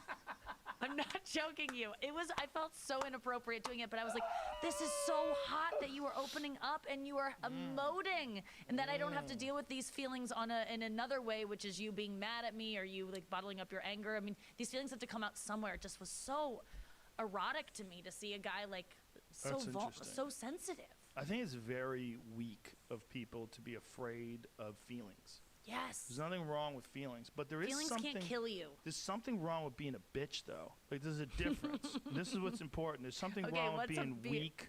There's something wrong with, like, shirking your responsibility or not doing the things that you know you're supposed to do because you want to cry and wallow away all your day and feel sorry for yourself. Yeah. Like, I do not support people feeling sorry for themselves because there's a perspective. There's particularly with men. There's a perspective. You can change your perspective. You can just take action and do things. There's nothing wrong with feeling sad. There's nothing wrong with feeling emotional. But there is something wrong with feeling sorry for yourself. And there's a lot of men who feel sorry for yourself for no fucking reason. Really? But Yeah. I think feeling sorry for yourself is important Why? because that allows you to feel those feelings, to say, you know what, I had a shitty childhood, or I had a shitty mom, and I got a fucked up deal. That guy from Guatemala that came here, like, Yeah. he should feel sorry for himself. His life got I don't know if he should feel sorry for himself. I definitely think he should feel the pain of what happened to him. I mean, there's no way he can't. And I definitely think that, he should feel happy that he's been released and that these wonderful people worked really hard to get Yeah. him out. And then I also think he should feel some anger that these motherfuckers wanted to keep him in jail when they knew he was innocent. I mean, I think there's nothing wrong with all those things. But to just be paralyzed by that and not do anything and then use it as an excuse to never live your life, fuck that.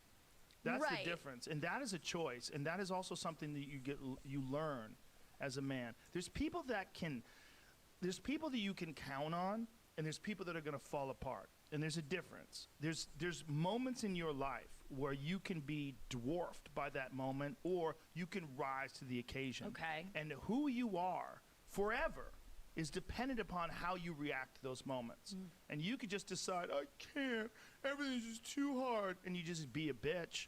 Or you can go, yeah, this is hard, but I'm going to do it anyway. I'm going to get through this. And then you learn, oh, I could do it. Oh, I could move forward. And the people that learn that, they need to tell other people that they learned that. And then other people can learn it as well.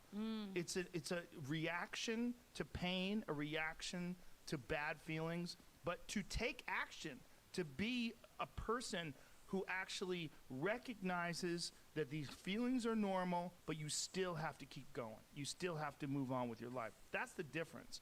Because That makes sense. there's too many people that just use whatever happens in their life as an excuse for why they're a failure, or use it as an excuse for why other people do well. Well, I can't because this happened when I was young. Right. Just fucking get up and go. Just go. I think you can do that after you acknowledge, like, you can let yourself feel sorry for yourself a little bit. Don't sit in that too long. But Yeah. but if you always, because I think I'm just speaking more to myself, because I've had to actually seek out therapists who teach me how to feel sorry for myself, because so much of me is like, what are you complaining about? Look at your life. Come on. You don't have anything to cry about. Don't feel sorry for yourself. Don't do that. And then I never get to feel sad. I need how to do actually the go therapists there. teach you that? They go, my God, that sounds really hard. And I go, well, people have it worse. It's fine. No, let's go back. You were scared then. You didn't get the support you needed. That's not fair. That sucks that happened to you. Will you feel that? Will you feel that you needed more support back then when you didn't get it and you were scared and you didn't know any different because you were a little girl? Like, they take me back there and they go, feel sorry for her. Feel sad for that girl. And I have to go back and kind of let myself feel sorry for myself. And is there a relief in doing that? Yeah. Yeah. I think it allows me to stop pushing all my feelings down and being like, I gotta be brave. I can't complain because what are you crying about? You have a roof over your head. You have parents who love you. But once they do that, is there a build up afterwards, like a build back up, where they're like, okay, now that you've acknowledged the fact that you're validated, or you have valid feelings, and that there's a reason why you felt fucked over, there's a reason why you felt abandoned. Now that you've, let's look at positive aspects of Nikki Glazer. Let's look at life. Let's have some perspective. Do they do that? We haven't gotten there yet because we haven't See, covered that's- all the trauma. That's the worry. My Yeah. worry is that there's merchants, that there's something very valuable in selling pity. There's something very valuable in dwelling on these moments of your life that have been bad. And I think there's something in what you're saying that is valid before you were dealing with this, where you're saying, look at your life. Like, you've got it better than a lot of people. What are you complaining about? Like, not that you should look at it that way, but that there are positive and negative ways to look at things. The thing about having a bad childhood and having bad childhood experiences is that it makes you a more interesting and resilient person. know. And that is undeniable. Mm-hmm. And that, I think, is something that it's very difficult for people to come to grips with. When they look at their childhood and they look at bad aspects of their life, they want to dwell on it. I'm like, okay, get that out of your system. Then I want you to look at it this way. That has given you a depth that most people don't possess. Mm-hmm. Yeah, And that's why you're interesting. I know. Everyone that I know who's interesting has had some fucked up childhood. And as a I parent, know. it's weird because I want to protect my children from adversity, but yet all of my favorite people have come from They're adversity. so fucked up. I It's know. I've come very from, and complicated. that's gotta feel because you want to make the best. You Yeah. want your kids to be funny. You want them. Yeah, that's usually the case. It's like whenever I see someone who's just like, sometimes you meet someone who's like stunning, but they're also funny, and you're like, what? How? And then you're like, oh, you were molested. Okay, Yeah. now that makes sense. Exactly. You had to go through something fucking Yes. awful to Yes. develop a personality. So you're Yeah. right. I mean, I'm so grateful for those times when I was little and scared and confused and felt abandoned and all of these things. And I had great parents who did. They couldn't have done better. But I was just a sensitive child who needed a little bit more. But I don't think it's serving me anymore to just suck it up and say, what are you so sorry about? What are you so sad about? You shouldn't be Right. so sad. Because I really struggle with that. That's why I keep asking, like, are you depressed, Joe? Do you know anyone? I need to find people who are depressed that. My life is so good, though. Yeah. The problem is, if I was depressed, it would be like really disheartening for everybody But that's that has a life that's not as fortunate. right. But I think my depression is chemical. I think mean, so, I think too. it's just like my brain was. Yeah. I was born that way. There's nothing my parents could have done differently to make me not suffer with depression, and that I just have to. I have to feel sad. Like, oh, that sucks that I have a brain that tells me to kill myself once a quarter, and that I have to have those thoughts, and I think those thoughts are right, and I know that I'm never going to act on those thoughts, but that sucks that I even have to have them. Is But- there a correlation, though, between how well your life is going, like when your life is going Yeah. great, and how good you feel? No. No. So Oh, that's man. that's the best my life has gone is some of the worst times. that's felt. where there's a real solid argument for the chemical imbalance, right? Because there's some people that I know that have had depression, but they've only had it when their life was in the shitter. Like when a girl left them, or when they lost a job, or things started going. Then they got depression, and I'm always like, what is the difference between depression and not doing well, so you feel bad? Yes. There's a difference. Yeah, I The think so. chemical depression that you're discussing, that's the real shit. Mm-hmm. That's like the real mental, like there's like a clogged pipe or something. Yeah. It's not going through.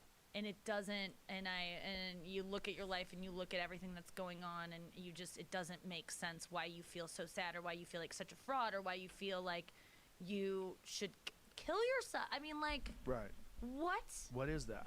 Right. I don't know. And the thoughts are so, they're not even like, I sit down and I go, I want to feel sad and like think of ways to kill myself. It's like, I'll just be sitting there and I'll be like, kill yourself, like whisper. Like, I don't hear voices, but they're not thoughts I want to have. The thought is I don't just like to wallow in end it. It really, yeah, I mean, I compare it to getting a cold. Like, I feel it coming on. I'm like, oh shit, there's Is a it- thought, and I don't know what Do to you do. get these right when you close your laptop after kink.com? Usually that's when I'm feeling pretty good. That's when I'm feeling the best, is after I've done that. I don't have that depression that people have of like Regret. being, I mean, I'm disgusted about talking about all these things that I'm into and honestly, I only masturbate once every 2 weeks. So this isn't like an addiction for me. It's just But when it comes on, it comes on like a freight train. Yeah, when I open my laptop, I Time am to go. going into War. anal graduate 3. Like, it just women who are going through some kind of master's course. Tom Segura sent me a video the other day. I'll show it to you if you like. But I don't remember what I sent him. But he sent me a video of this young Probably lady we're just saying, hey, laying how on are her you? back, and she's just punching herself in the vagina. What? And it just go. Okay, you need to see. And it's just going. It's Will you please just show me? going in, and I'm like, what in the hell? I How have is learned that- so much about the plasticity of vaginas and assholes It's crazy. from kink.com. It's crazy. It doesn't seem like it should be real. A lot can go on. Yeah. A lot can fit up there that you just can't even believe.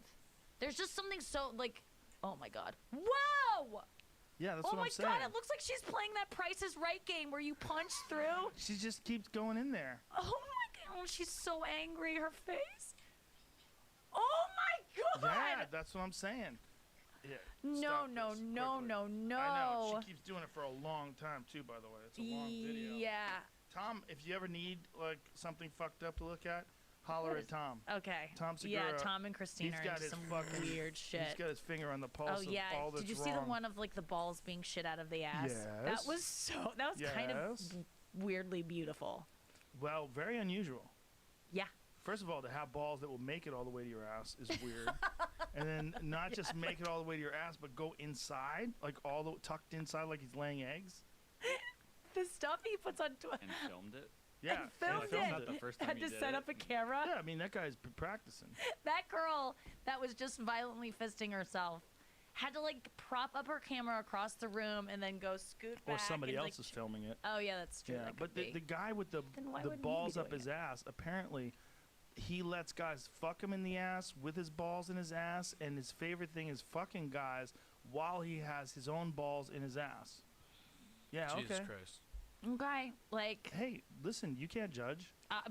certainly can't. It makes me feel less alone that there are people out there that are into weirder stuff than I am. There's people into weird shit. That's the weirdest thing about human sexuality is the spectrum of it. Like how weird. Like one thing that you would say to another person would turn them on. Another person would never call you again. Like you Yep. fucking freak. Yep. They'd run away from you. I know, and And that's you why don't know. so much of stuff on kink.com, I'm just like, get off of her feet. I don't need you to be doing that. Why is she? That hurts her nipples. Take those off her nipples. Like that, all the extra stuff. I just want very. I wish I could just. I need to just produce my own porn. I think Maybe that's your future. possibly. I mean, Listen- I don't really want to be in it, but I would like to get behind the camera and make the videos that I'm craving. Isn't the thing about porn though is that like the girls never really make the money. It's always the producer and the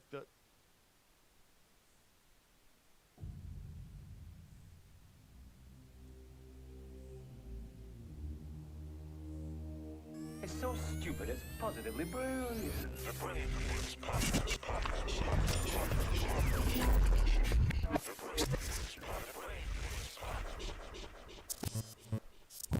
Yep, Charlemagne the God. Andrew Schultz. We are the Brilliant Idiots, back for another week of brilliant idiotness. Andrew, how are you, sir? I'm good, my brother. How are you? I saw you traveling. Bro, I went to Aspen. White people figured it out, bro. What happened? They just figured it out. What do you mean? They just figured it out, bro. They know what to do. These billionaires just figured out how to live. Where'd you go? To Aspen, Colorado. It's just a mountain, tiny little town where like billionaires push out the millionaires. I had no business being there. Everything mad expensive, just in the middle of nature, and just white people whiting, bro. I hiked. Yeah, my book agent Jan owns a house out there. She's been trying to get me to come out there for a while. That's some get out shit. You better be careful of that. Go there with wax. A lot of people go to Aspen though. Yeah. Black and white. I've been hearing about Aspen for years. I Especially didn't- when it snows up there. It don't snow year round, do it? No. No, but I didn't see Yeah. anybody that wasn't white. I mean, I saw people that weren't white, like, working. Probably because I didn't of see the anybody that season. wasn't white relaxing. Nah, probably because of the season. You're actually kind of late on Aspen. A lot of people have been going to Aspen for years. Yeah, Black I and mean, white. it was in the movie Dumb and Dumber. Oh, I didn't know But that. yeah, of course. Like, but the thing with Aspen that's interesting is like, they say at least that the billionaires push out the millionaires. Like, so when we were going there was a line of private jets, and there's so many private jets that were parked at the smaller airport that was there that some of the rich motherfuckers that were coming there had to stop in Vail and drive because there wasn't any room for their private jets to land. How crazy is that? Oh yeah, that's how the Caribbean is around New Year's. For Really? the holidays? Hell yeah. You go to like, I love going to Anguilla or Turks or St. Bart's, those places like that. Yeah. The little tiny airports there be filled with PJs. Yeah. And you know it's all the big dogs, because when you drive by the airport, you'll see like the Puma jet or the Nike jet. You know what I'm saying? Like you know who's on the island based off what corporate jet is there. Yeah, so they take the corporate jet on that private vacation. You see how they do it? You see how they write shit off, Charlamagne? You see how the rich stay rich? See how the rich stay shit? Yeah, but it's not. It's for work. If you're the CEO, it's yours, baby. That's how the rich stay rich, Charla. But nah, yeah, the week was good. How about you, man? What'd you get into? I was at the house, like I've been for the past You 4 need to go or 5 outside, months since bro. fucking March. I'm starting to get worried about you. I don't think you've left the house in 4 months, and I think it's. I'm gonna be starting honest to with show. you. What's crazy? I don't even know if I don't know how I would be around people at this point. Probably how you always have been, just wildly inappropriate and somehow charming at the same time. Probably, like, cause a lot of that is defense mechanisms, right? Right. Yeah. So it's like I don't know how my social anxiety would be. I've left the house one time when I went to South Carolina for 2 weeks. Other than that, I've been playing the crib. Yeah. I enjoy it though. I'm at the point now where all I want to do is make my house, like my primary place of residence, everything I want it to be. But aren't you moving? Yeah.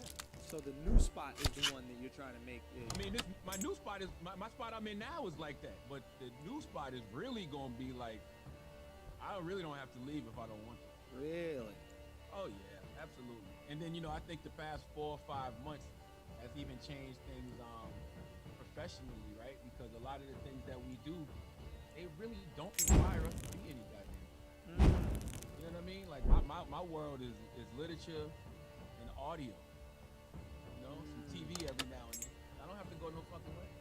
Do you feel like the quality has reduced though? Very much so. That's the thing. Like I think it's better. Very much so. I think we're better when we're in the same room. I think we're different than a lot of other people where like we've been doing this so long we can do it over Zoom, but the energy's still different when you're in a room, man. I hate the Zoom. I hate Zoom interviews. I hate watching shit on TV that's zoomed the fuck out. Like, it's over, bro. Put the fucking mask on. Get your hand sanitizer. And pull up to a studio and do what the fuck it is. Well, you come need. to the studio then, man. Put your money where your mouth is. As soon as they say it's safe to come back to iHeart Studios, then I'll come to the Brilliant Idiot Studios. Oh shit! I'm gonna start building it right now. Listen, let's get into Positively Brilliant and What a Fucking Idiot. What did you see this week that was positively brilliant? What did you see that made you say what a fucking idiot, Schultz? I think what I saw this week that was positively brilliant, but at the same time, what a fucking idiot, was this DNC. Did you watch any of the Democratic National Convention? I watched the first night, had to turn it off last night. Because it was just too fucking It's boring. so boring, bro. It's unbelievably boring. Because it's old. You know why? Because it's old and white. And that's not what the Democrats should be at this point. I don't know if that's why it's boring. I just think That's exactly why it's boring. Don't you stand up for your team. And I'm not talking about Democrats, I'm talking about whiteness. yeah. I mean, like, it's old and Bruh. white. listen. You know how much black people love old white shit? We don't. Oh yeah.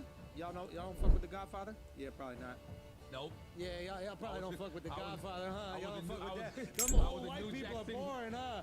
Them old white people are whack and boring, huh? Okay. I was Let's a look New at them Jack rap City. album covers before we No, that's not decide The who don't fuck with The Godfather. Godfather. That's Scarface. Scarface was the hip hop shit. You saying that The Godfather did not influence albums? Not like Scarface. Come on, not like Scarface. Come on, Shaw, you Nah, crazy Scarface. right now. There was a- Jay-Z's remember that old- Reasonable you remember Doubt album. He's on the fronting like he's Italian. Yeah, but I think that was because that was Scarface is Cuban, bro. I mean, It don't got get me nothing wrong. to do Don't with get that. me wrong. The mafia definitely influenced hip hop. That's old white people. That's a fact. That's a fact. That's But old white people.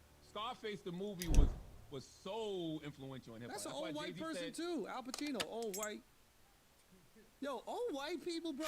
Aspen influences hip hop, dog. Real talk. That's where the culture gets its influences, bro. But nobody likes old white politicians. But tell me why Nobody you likes thought the any DNC was boring. politicians. I mean, Michelle Obama spoke, right? Everybody's talking about that. She's not old and white. That's what I mean, though. That's a perfect example, right? You got a headliner, right? Let's look at it like a comedy show. Oh, I Like, know what the fucking idiot was. Sorry, I know what the fucking idiot was. But What? it was Beto O'Rourke said that Donald Trump is the most racist president in history. There are presidents that have He said owned that? people. Yeah. Literally Well, owned well- human beings. Well, Joe Biden said that a couple weeks ago. That's why I gave him Donkey of the Day for the exact same reason. I didn't even hear Beto O'Rourke say that. But Michelle is a perfect example of what I'm talking about, right? You got Michelle Obama headlining. Michelle Obama represents pretty much the newness of the Democratic Party. Like the last time the Democratic Party was really cool and people really fucked with it was when the Obamas were in the White House, right? So you got Michelle Obama headlining. So why not have Keisha Lance Bottoms speak, Stacey Abrams, AOC, like your young AOC stars. spoke yesterday. Yeah, for 60 seconds on a night that Jill Biden headlined. That's literally like Yeah, but you know why. That's like going to a comedy show where Dave Chappelle or somebody edgy is the headliner. But you got like, I don't fucking know, who's somebody clean cut? in the Jim beginning? Gaffigan. I don't. Jim's clean. Oh yeah, Crystal. Oh, I didn't know that. But see, that's what I'm saying. Like, it should have been somebody that reflects the headliner.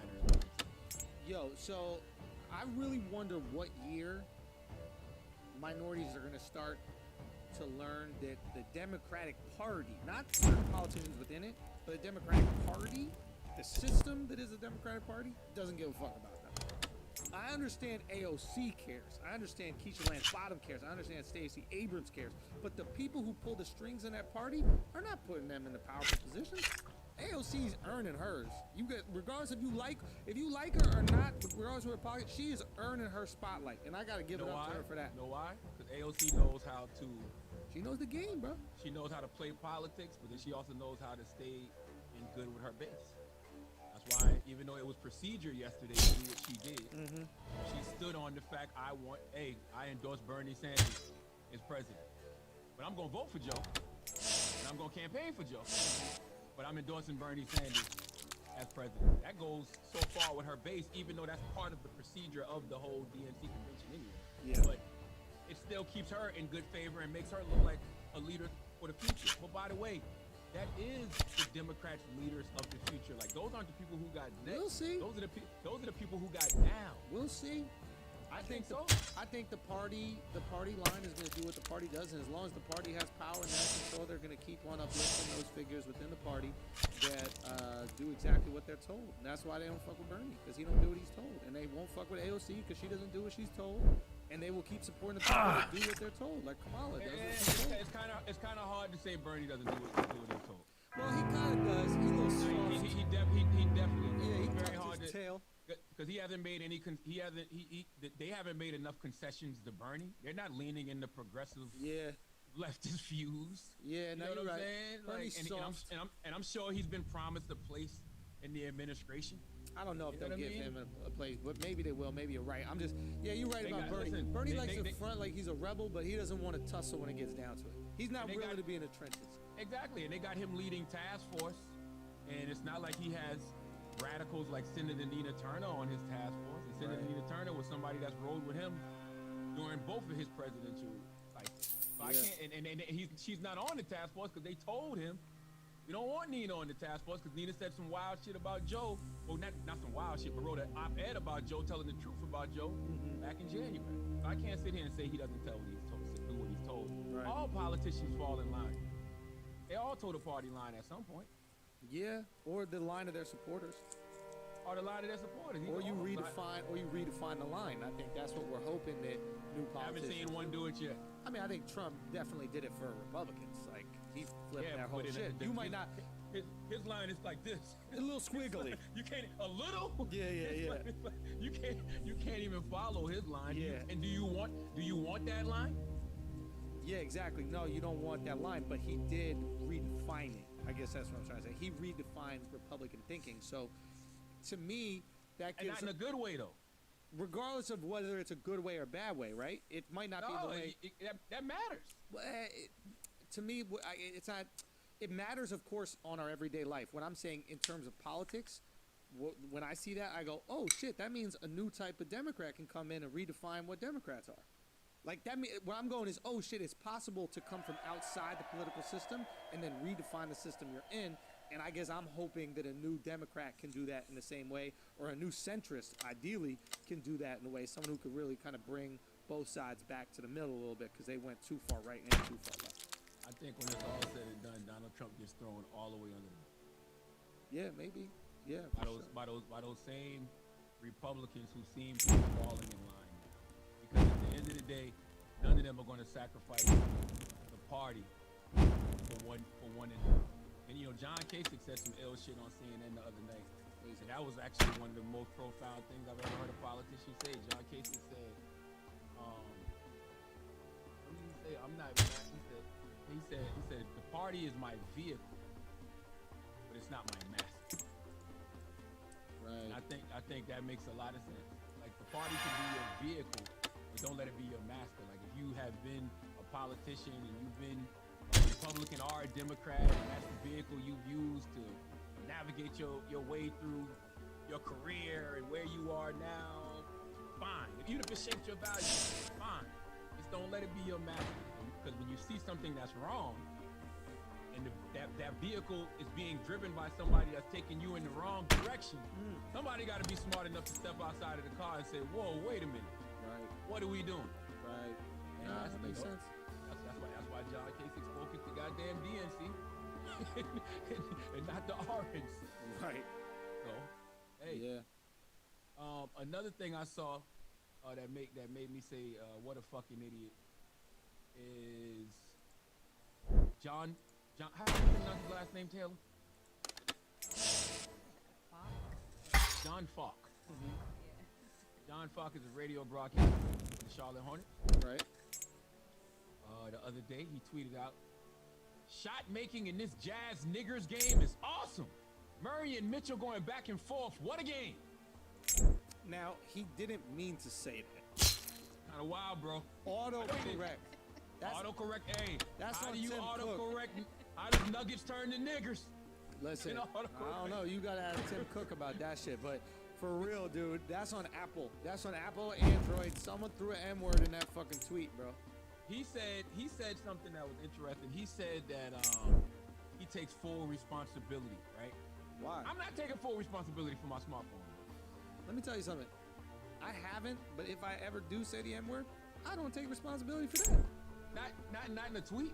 Not at any time. Even if I say it now, I didn't say it. Oh, you don't have to worry about that. If you say No. it now, If it came out, it wasn't me. Who was it? You. oh, you better hope the camera's not rolling and this audio not rolling. Hey, first of all, I've never said it. I don't know how the fuck we've talked this much. I mean, hours and hours a week, and it's never even been slipped out. But if it does slip out, I didn't say it. But if you say it in a tweet, I'm just saying. But So the they- U is next to the I. I was Photoshop. no. First of all, Taylor, the U is not. Is the U next to the I on the? But it's not the N-word, it's nuggets. It's Nuggets, Taylor. I know. Nuggets. No, I know that, but I'm saying. Oh, but maybe he spelled Niggets. Bro, if you spell N-U, Nuggets, the N-word ain't popping up, bro. If he was trying to spell nickel, maybe, N-I, and then it might Now you gonna make me type this I know, word now into my I'm typing fucking it. phone, bro. Wait. Ain't no Nuggets. If you type in Nuggets, there's no way Niggers is coming up, man. No, I'm Like not saying it's. Oh, he's saying it's coming up because I'm saying the U. If while he's typing it and he's typing it fast. No, Yo, man, I'll be honest with you. Why does it even let us type the M-word? That's fucked up. I just typed it right now. I typed in my phone. Yeah, but the regs. They don't the even red let you squiggly say line- fuck. Doesn't it switch it to duck? No, you could But that- say. You should switch the M-word to that. You could. It should switch to diggers. They're out here digging. But doesn't the red? If you gonna switch the word fuck to duck, why can't you switch the N-word to diggers? No, you shouldn't even do that. We had this conversation. Yeah. White people shouldn't say anything that has ignorant. What about Yes, Arnold we did have that Schwartz? conversation. You're right. We did. Arnold Igor. Schwartz. That's not Igor. Yeah. Arnold That's not Schwartz. Igor. No, Nager, not Igor. Even that sounds crazy. I don't even like. You know what? I don't like saying that word where like you're bothering people. That you know what that is. Yeah, you're nagging someone. If you're nagging someone, you are a. I would not even say that. That's That's that too old South Park joke. close. Yeah, that's that old South Park joke. But yeah, you can't. I wouldn't even say the word. I wouldn't say anything with ignorant. Because here's the thing. What about this? That guy. Charlemagne, what about this? My favorite type of potato chips are salt and vin. Nope. You gonna get beat. Listen, you gonna get beat up. I'm trying to For stop you asking from for getting beat up. potato chips, Charlemagne. Yes. In this climate, you fool. Come on. I have to go with Cooler Ranch. Have a high emotional IQ. You know what it means to have a high emotional IQ? To not say anything that resembles the N-word. Yes. To have a high emotional IQ is to understand how others may perceive something Yes. or take something. You got to be smart enough to know that. I guess why put yourself in that position? But we have to get rid of all racist words then, like Karen. Karen isn't racist. Yeah, but have you seen them? Hey, You seen them Karen- try to claim Karen- Karen's racist? Karen's just another word for annoying. Bro, it's That's so that's funny, literally what bro. it is. But it's so funny how everybody's a victim. Everybody wants that bad word that you can't say. Have you seen people It's trying to literally equate that to everybody the N-word? pointing the finger. Everybody wants their own form of oppression. oppression, bro. And by the way, it's not only that. It's like when you were a kid in school. If you got in trouble, you wanted everybody else to get in trouble too. Like if you get in trouble, you want your brothers and sisters to get in trouble and your cousins. And, well, he Yeah. did it and he did it. That's what adults are doing right now. Yeah, dude. That's literally what they're doing. Sad. I will say that Charlotte Hornets announcer though, they say that if you have typed the word that much in your phone, that's why it automatically pops up. I don't believe that though. I Ooh. say fuck all the time. I don't and it believe still that. changes to Yeah, I write fuck all the time. It still changes it to duck. sound. Yeah, I don't believe that. I don't believe I've that. tried. And now it doesn't? Oh. Well, Oh, shit. you I'm put gonna try fuck in your that. dictionary? But nah, that's weird because I've never typed the N-word, but it let me type the N-word. You see DL got ran down on in the airport. For what? Don't worry about it. What happened? What happened? Keep digging your grave. DL security had to intervene. What happened? This week in the airport. He got For what? ran down on. For what? Angela Stanton King ran down on him and was like, "Yo, I want you to keep that same energy you be having for Black Trump supporters. All that coon talk and everything else. Let me hear what you got to say." And what'd he say? Angela's not no little woman. What did he Okay? say? He said that he told her if you're a Trump, that was an interesting story to me too, because Dale said he told her that if you are a Black Trump supporter, you're absolutely a coon.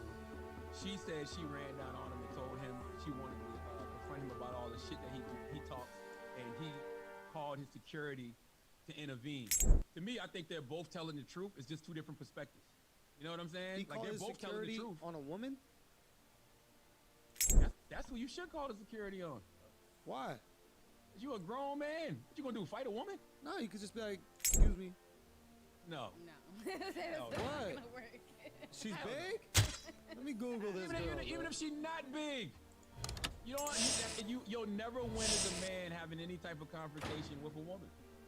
Whether it's verbally, whether it's physically, like what's the point? Like, nah. To have your security intervene and say, hey, let them diffuse the situation. Not you. I guess they gotta diffuse it though. I can't be like sicking dudes on a woman. That just feels uncomfortable too. No, they got a job to do. Got to diffuse the situation. Yeah, I don't know. I don't feel comfortable just calling 4 dudes and like manhandle a woman, bro. I mean, I didn't say manhandle. See what the goddamn I'm gonna TMZ. say it's not. Does it feel weird to put words in people's mouth? Does it feel weird? Christ. Like we didn't just do that with me for the last 10 minutes? Yo, why are you sicking men on women, bro? Why are you sicking 4 burly ass dudes and telling them to attack a woman, bro? The L part about it is Schultz. Here we go. Created, Here we go. listen, Here we go. listen, Schultz created a number of bodyguards that DL got. Yeah. Yeah, I did. All I said was security. Schultz said 4 Some DL's bodyguard Yup. manhandled her. God damn. Yeah, 5 white guys too. Why would you have 5 white men on a black woman? Why would you do But no, that? You should. There's nothing wrong with that because like women, and I'm sure this situation wouldn't have went that way. But let's not act like a woman can't walk up to you and attack you. Oh no, I'll call the police on a woman for sure. Why wouldn't you? In the second we start arguing and she's gonna get physical in any way, I'll call the police immediately. Yes, 100%. That's smart. Like, 100%. get out the way. Like Calling immediately. the police. Why are we even Grab going the through phone this? and run. Police. Run. Police. Yo, my 911. woman is acting up. Tried to attack me. I'm just getting the fuck out the way. You'll never win. Yeah, you'll never win. That can never go good for you as a man.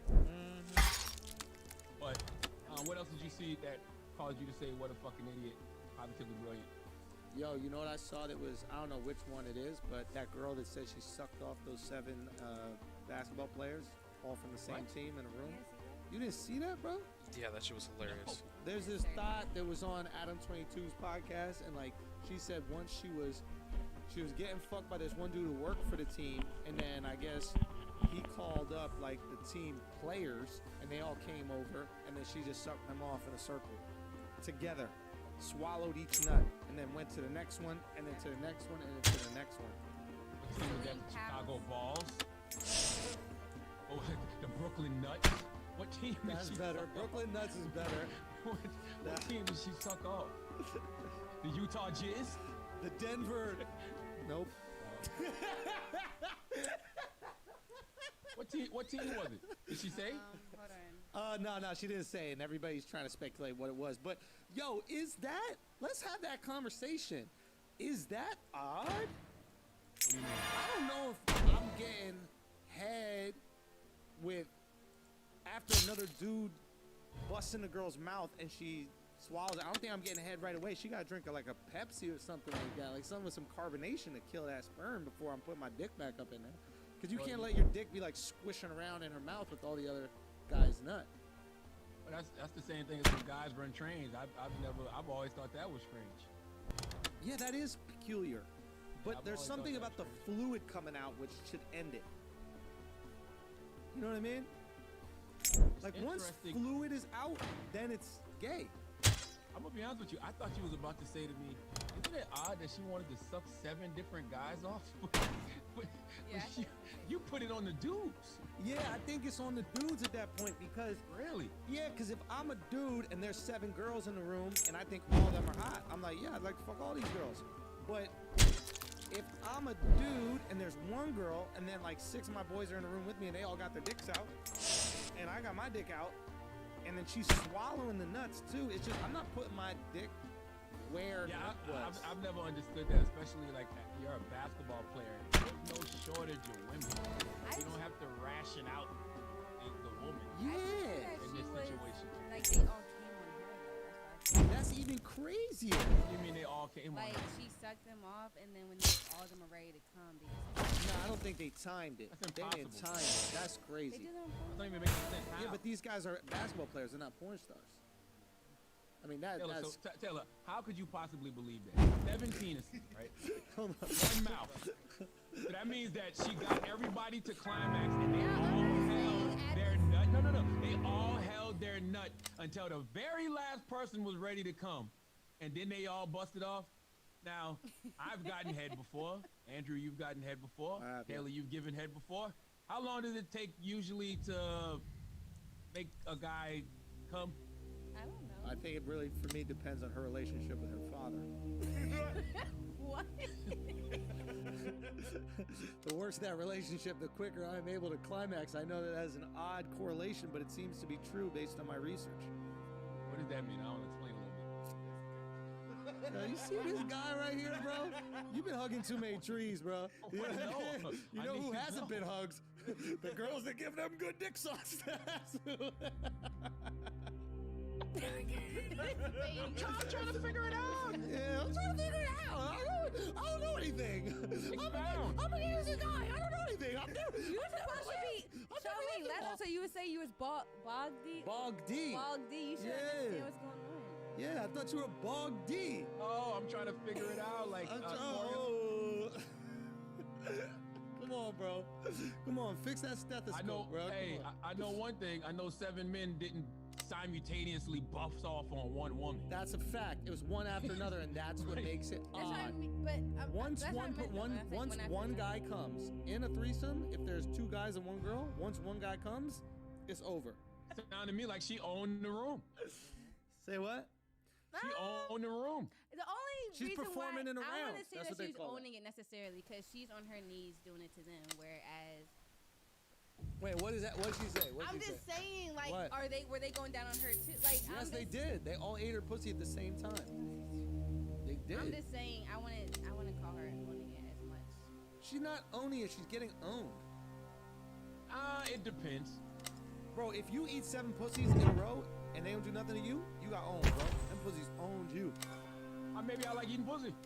Yeah. Yeah. And they took advantage of your joy. Cause if I like eating pussy, that's a buffet.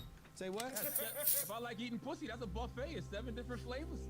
Oh, shit. And by the way, some guys do like that. Some guys really get off just eating women out. So Yeah. in Little that dick person's guys. mind, they won. They like, yo, Yeah. you wouldn't believe what happened last night. I ate 7 different women out. And some girls like giving head. That's Yo, that's true. I That's like another to thing that too, you but gotta. at the same Yo, time, Taylor, I'm don't not gonna talk be about that going kind of around. stuff, yo. Don't talk about your sexual proclivities with us. You know what I mean? But where did this story end though? She was just saying that in she her enjoyed it. She don't stomach. regret it. That's all. All right, guys, let's take a break for a second because you know what? I need to get you some discounts on food. I need to make your life easier. You know, you got a lot of things that you're working on right now, probably. I want you to get your meal out of the equation. Don't even think about your meal. Have DoorDash handle that for you. If you don't know what DoorDash is, it is an app that gives you direct access to your favorite restaurants and all these restaurants you don't even know about. And they're going to deliver that food right to your home. Yes. And you know what? If you go to DoorDash right now, DoorDash.com, right, and you put in the promo code IDIOTS, you're going to get $5 off your first order of $15 or more dollars. That's right. You can get $5 off and 0 delivery fees for the first month when you download the DoorDash app and enter the code IDIOTS, okay? $5 off your first order, 0 delivery fees for a month when you download the DoorDash app in the App Store and enter the code IDIOTS. Come on, guys. This is a no-brainer, right? Especially right now, you know, there's a lot of restaurants out there that need you. They're reeling, okay? Yeah, they might have a little outdoor seating, but it's not the same money they were bringing in before, so they could definitely use your help. So if you want to support your favorite restaurants, if you want to get no delivery fees and you want to get some money off, you just go to DoorDash right now and take advantage, support your community, and get yourself fed, okay? Go download the DoorDash app and use that promo code IDIOTS to get that discount. Let's get back to the show. Before I tell you something, I really do wish these people start getting hit with major lawsuits. Because they go on these podcasts and they go on these platforms and they just want to go viral in a lot of these cases, yo. They just want to have something to talk about. Because motherfuckers just be saying anything and that shit becomes a story. And I don't know who to blame. I don't know whether you blame them for telling their story or telling a story, or do you blame the media for printing anything? And it's not even print. It's that social media era of Post. just being able to post anything. You just need content. Like you just run with shit. Like boom, Yeah. here. This is what it is. Like Nah, that's a good point, man. Like, that who's shit is responsible? dangerous, bro. It's been dangerous, but Who is responsible? I guess Who's we're all a responsible? little bit responsible. If we're talking about it, if we're reading it, we're enjoying it, we're indulging in it. You brought it up too. who brought it up? I think it was No, you Taylor. brought it up. No, I did Taylor not. brought it up. Taylor brought it up. I don't know who's Yeah, you responsible brought it because I up. feel That's like you. Stop trying to blame me. everybody's allowed to tell their story, right? Yeah. Like if you're a part of the story, or if you have a perspective on the story, if you was there, you're allowed to tell it. Because there's always 3 sides. It's your Unless we side, agree the other not to person's tell the side, story. and then the truth. Even if you agree, you can't. That stuff don't matter no more. NDAs and shit don't matter. But it should. It doesn't. It You should. know why? You know why? Because motherfuckers ain't getting hit hard enough with them lawsuits. That needs to start happening. If you on podcast or you on the radio, like they ain't. You know what it is? A lot of these motherfuckers ain't never been sued for the shit they be chatting. So they think that they can say whatever the fuck they want. Absolutely. Yeah. If you've been sued for the shit that you chatting and you realize how easy it is to lose fucking money. That's why the word allegedly matters. You know what I'm saying? That's why if there's facts about a case, facts about a situation, you should be very accurate in laying those facts out, because you're not allowed to have an opinion on the facts of something. You know what I mean? If the facts are there and you still choose to ignore those facts to push whatever narrative you pushing, Then that's oh, on you're gonna you. get hit with that lawsuit. And oh, you're gonna lose some money quite quickly. Better believe it. So everybody just really needs to be cautious when it comes to that shit that they just be chatting. 'Cause that shit will come back to bite you in the motherfucking ass. Yeah.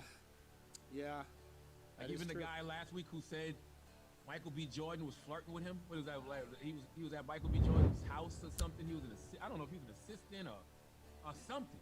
I mean, And I was just like, What happened with that? he was like an assistant, and he was in his closet, and supposedly nothing was like, "Are we supposed to kiss right now?" Wait. What? Can't he just say that sarcastically? Yeah.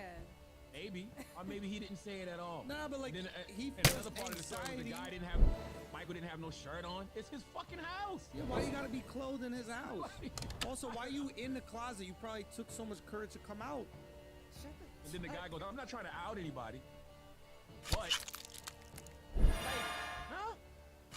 I don't know, man. We just live in a very Also, like, strange era, and I know you would think if you're a gay dude that like you went through coming out of the closet, like what that was for you and like how difficult that was, you would think that you would have some empathy for someone. Let's say hypothetically he was closeted. You think you would have some empathy for somebody in that situation, and you would Yes.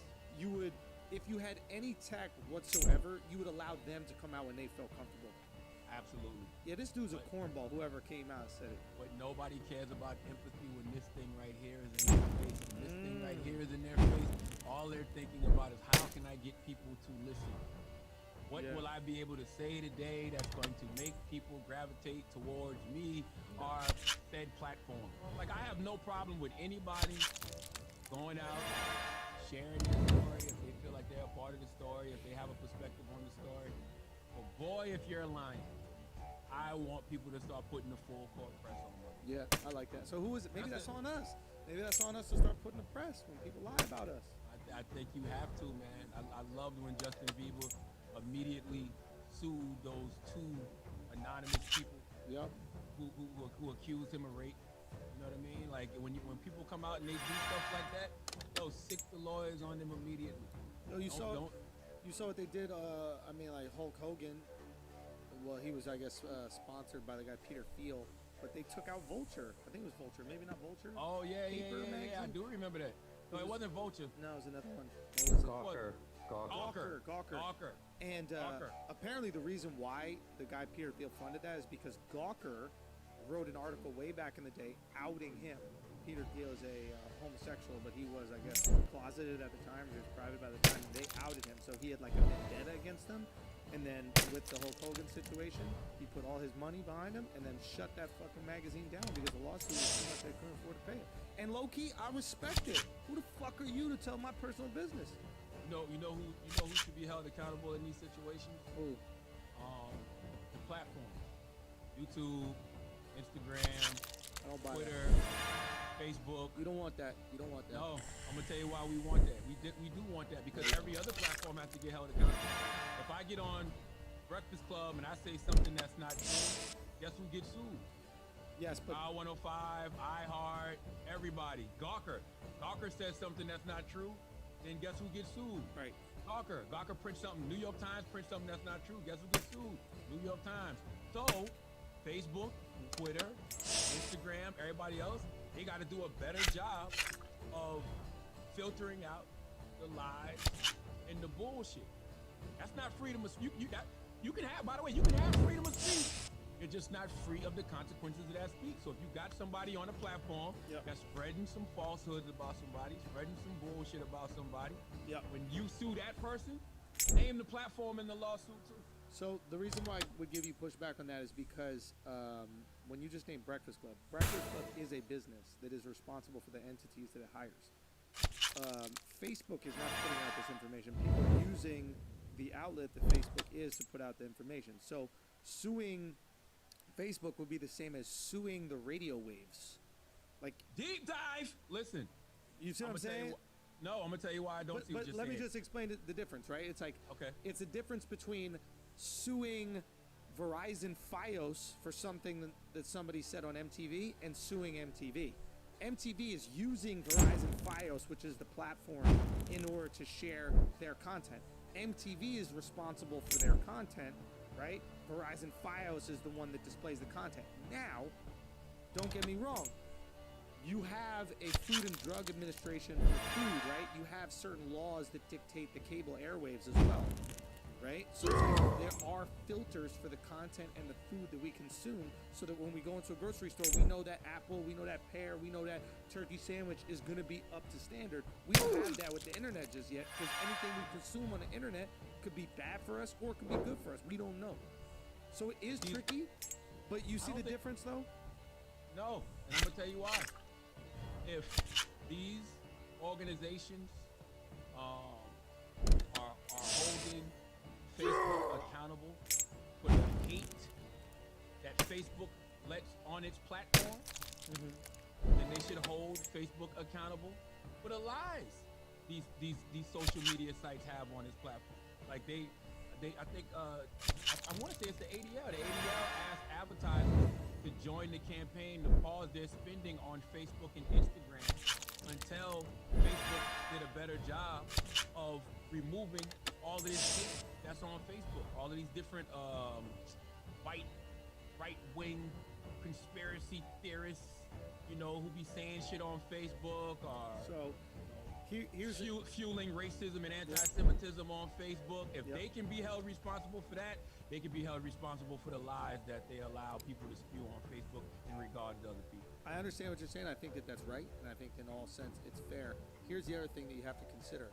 These platforms like Instagram and Facebook are creating legislation and rules on what is hateful speech, not for one country where everybody agrees more or less what is considered hateful and what's not. They're doing it for the world, right? So, for example, in a country like the US, saying certain things about women and women's roles, we might deem sexist. Where you go to certain parts of the world, they might deem that as normal. They might deem that as completely regular and responsible. You saying something as simple as, I want my wife to be at home with the kids and cook dinner, that might be the expectation in certain parts of the world, where saying that in America, that might be looked at as misogyny and sexism. So you take the video down in America and leave it up in Iraq. But who they do that shit all the time? Do you know, they? like if you post it, you can post a video like last week. Salute to my girl Pretty V. Pretty V did a video with damn, I can't remember her homie name. I can't remember the rapper's name, but she did a video that was Martin and Lawrence, right? And when I posted the video, immediately it said blocked, and it said this video can't be viewed in a name like 10, 15 different countries. Because they didn't pay the rights. They didn't pay the rights to have their content viewed. Like that happens all the time, where they haven't paid the rights to Oh yeah, view yeah, their yeah, content. yeah. So I'm saying, It's take it down. When you're in another country, like when you're in the Caribbean, it's certain things like, and I've told this story before. We was in Anguilla one year. I wanted to watch Midnight Moonlight, Yeah. and you couldn't watch it in that country. You couldn't watch no gay programming in that country. And I went and I started. Let me see, Brokeback Mountain showing. Nope. And so I just went down this rabbit hole of all of this gay programming on Netflix. All of it was blocked in that So country. that's an interesting deep dive right here. It's like, should we dictate the morality for the world? Should we go to the people in Anguilla and say, hey, listen, you're being homophobic by not showing gay programming. You need No. to show it. That's why So- I said take it down in America. Take So- the video down in America. But then who the fuck are we? We should allow blatant homophobia and support blatant homophobia in other parts I of the don't, world? I don't think none of these platforms should. And being that these platforms That are would be good. American owned, and by the way, being that these platforms are American owned, yeah, they can dictate and regulate what they want. They shouldn't want no hate speech, regardless of where it came from. And another example of that is on Twitter. Twitter has fact checking now, right? Right. So when somebody posts something that's not true, they immediately say, oh, well, the facts of this are X, Y, and Z, and they take down the tweet. It should be the same way when somebody makes accusations against someone that's not true. But who decides what the facts are? Like, if you go to a country that is run by a religion, for example, the religion supersedes everything, right? Their facts are religious. So you might present some idea like, I don't know, the world is, 4 billion years old, and they might go, no, that's wrong. That's not real. The world started when God started the world, a few thousand years ago. So What if who the fact- decides what the what- facts are? What if the facts are proven in a court of law? What if the facts say no? he In wasn't their there? courts over there, they're dictated by religion, so they will give you pushback. I guess what I'm saying is, it's hard to have one set of information that is going to be coherent for the whole world. Can O.J. Simpson be called a murderer? No, On he's social innocent. Exactly, right? I don't know if he was found innocent in a court of law. Yeah, he's found innocent in the court of law. So if somebody gets online right now and says O.J. Simpson is a murderer, O.J. should be able to sue for defamation. And that tweet or whatever it is on social media should be labeled as this is not a fact. O.J. Simpson was found innocent in a court of law. What's the point of having the goddamn courts if you're not gonna adhere by what the court says? I wonder That's all I'm saying. Yeah, I wonder if you have the freedom of speech. If under freedom of speech you can say that somebody was a murderer, and you can say even if they're found innocent, you can be like, no, I still feel like you're a murderer. I wonder if you're allowed to say that. At what point in It's time- gotta be legal. Gotta be some type of legal jargon for it. You know what I mean? Yeah.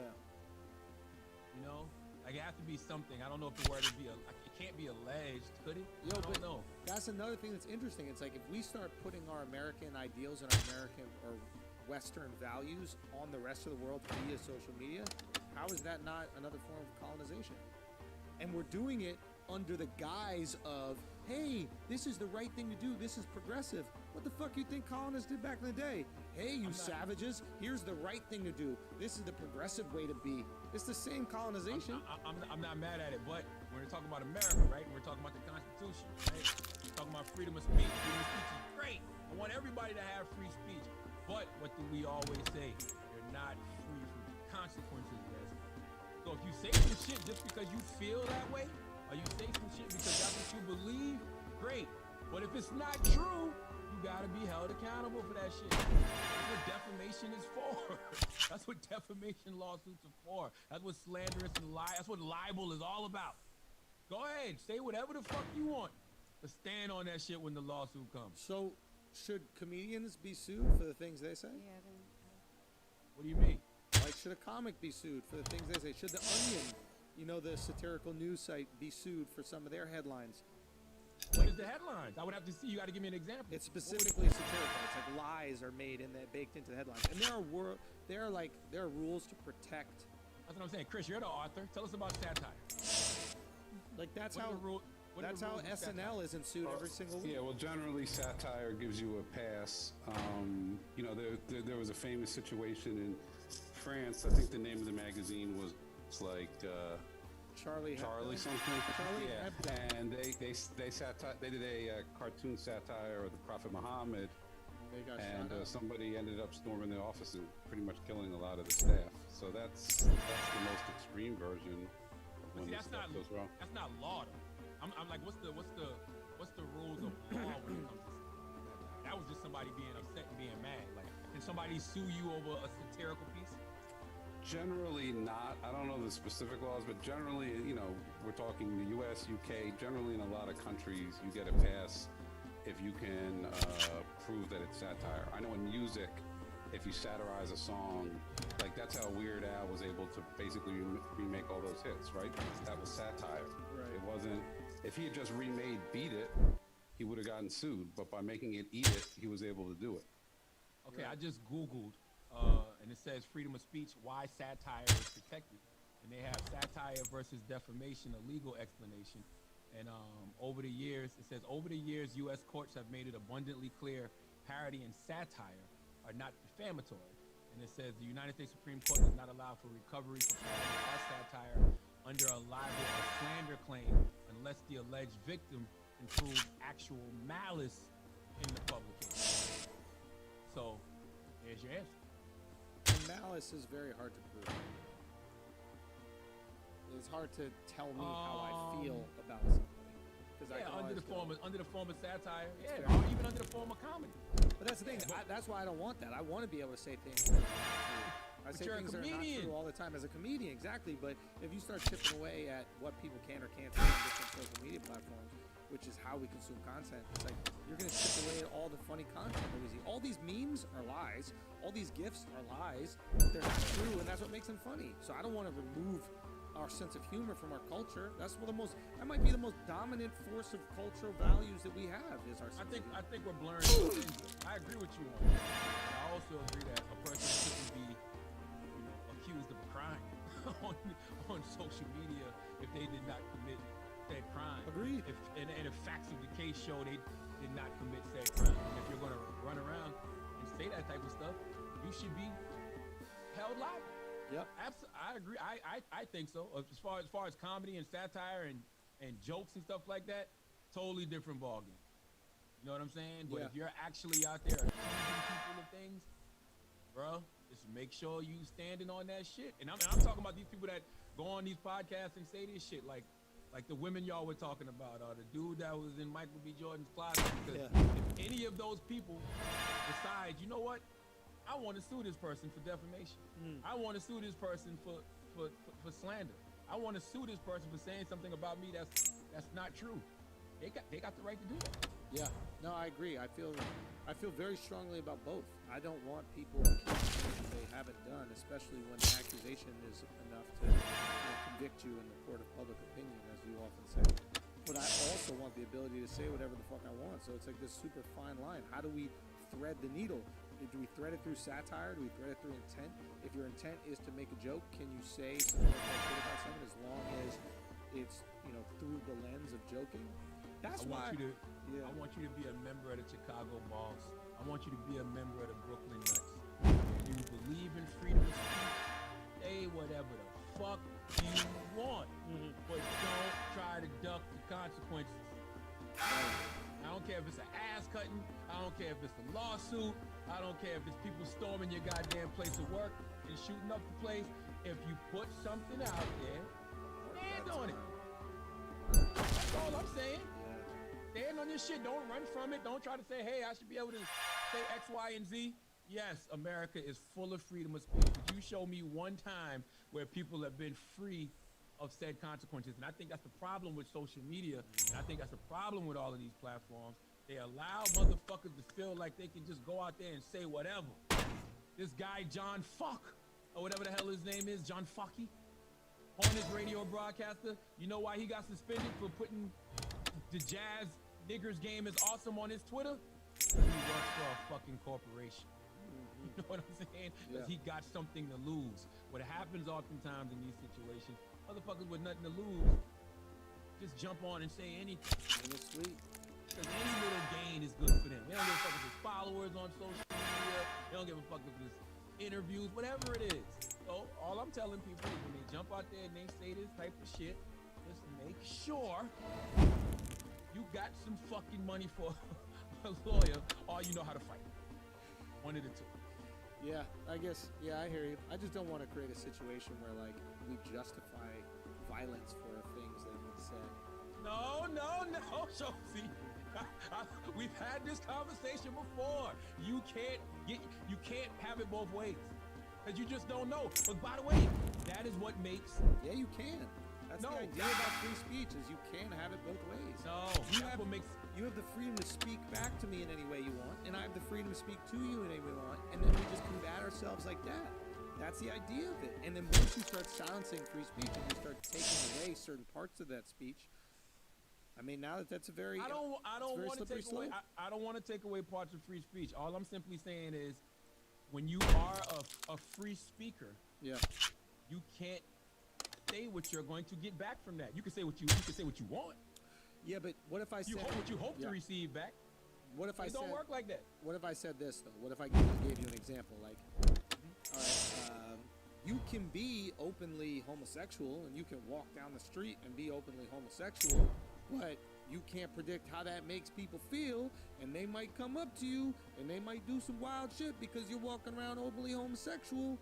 Like, that might be true, but it doesn't make it right.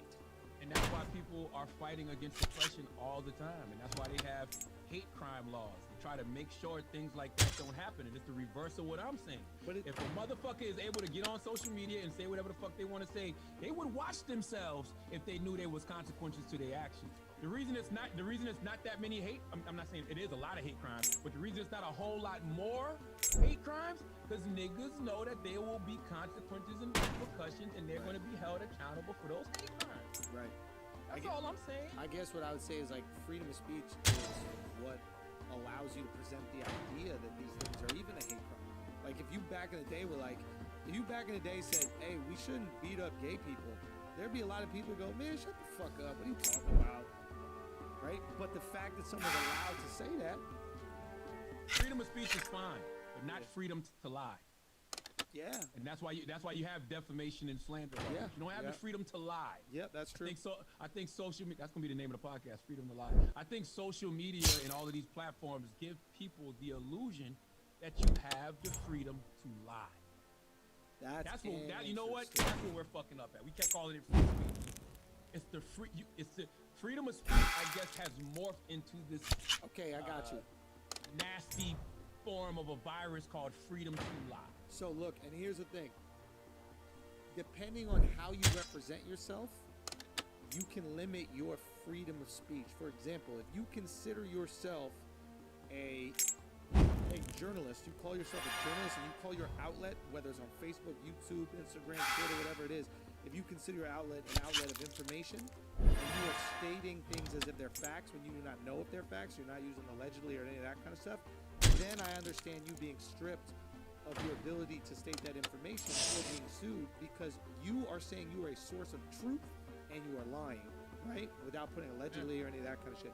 If you're a comedian, if you're a radio host, if you're an entertainer, you can say things that are not true because you are coming from a place of entertainment, not from a place of, hey, this is 100% nuanced and true. Research and true. I don't know if that's true either, though. I don't know. I mean, I don't know. I don't know about the comedians. Because comedians, most of the time, they say that they are truth tellers, right? And it's like every good joke comes from something that's true. So I don't there's a know if you can kernel of just- truth in things, but like so much of jokes have to do with lying. Like that's why the jokes are funny, is because you direct people in one direction and then you say something that is completely in another direction. It's actually not true, and that's why it's funny. You know, when you're talking about like way back in the day, your wild days, you talk about sucking a fart out of a butt like a bong rip, you don't do that, and that's why it's funny. It's a lie. It's a sarcastic version of reality that nobody could live up to, and that's why it's so hilarious, because we all know it isn't true, but it would be such a funny thing if it was. So I think you're protected in saying that under this guise of, hey, look how absurd this is. It's an absurdist reality. That's my opinion. No, I'm looking at this article. It's a great conversation. 5 comedians who are sued over their material. And Only the somebody wrote greats. this article in 2013. Because I think I did know this. Donald Trump sued Bill Maher over an offer that Bill Maher made to donate $5 million to charity if Trump released his birth certificate to prove he's not the spawn of his mother having sex with an orangutan. But Bill Maher's not the first person to be sued. George Carlin got sued in 1972 for violating obscenity laws. 7 deadly words. Yeah, when he did his, I knew about this. When he did his 7 words you can't say on television act at Summerfest. Bro, I'm bored as fuck on B4. For the Yeah, that's why they got the new content coming out. I'm AFKing it now. They dropped the case. And let me see. So we're just Following year- AFKing Why it, he playing got other sued for games. that? I'm playing this other game right now. Guys, it was Let's against check the- in. Oh, it was against the rules. Okay. I got more and Brelins and that stuff. actually is what created the safe harbor time zone in which indecent material can be broadcast. Do you know Sunder Kroonquist? No? Is that like an orange soda? Nah, it's a comedian who got sued by her mother-in-law because her daughter-in-law made false and highly offensive comments about her and members of her family Oh God, these people. in are a so stand-up pathetic. show. No, dude. Wow. No. Got dismissed though. As it should get dismissed. dismissed, but now you have to go Oh. through the legal trouble. Exactly. Cat Williams. Yeah. Cat Williams got on stage for confronting a heckler, took off his clothes and attempted to fight at least 3 audience members. See, that's not jokes, though. Yeah, You that know what I'm might be saying? a Like, that's little- not over something you said. Yeah. Do you know Choi Hyao-jung, South Korean comedian star? No. He got sued for making a politically charged joke. Yeah, he did a sketch on which he explained to children how they could achieve a career in politics by bribing election committees, shaking hands with old ladies, and making grand campaign promises. This is He great. got sued for that. You need And this. And Jay Leno regularly picks on politicians, but a joke landed him and his network in court when he ridiculed former presidential hopeful Mitt Romney. Wow. Yeah, The that's suit was some brought on that by a shit. resident in California.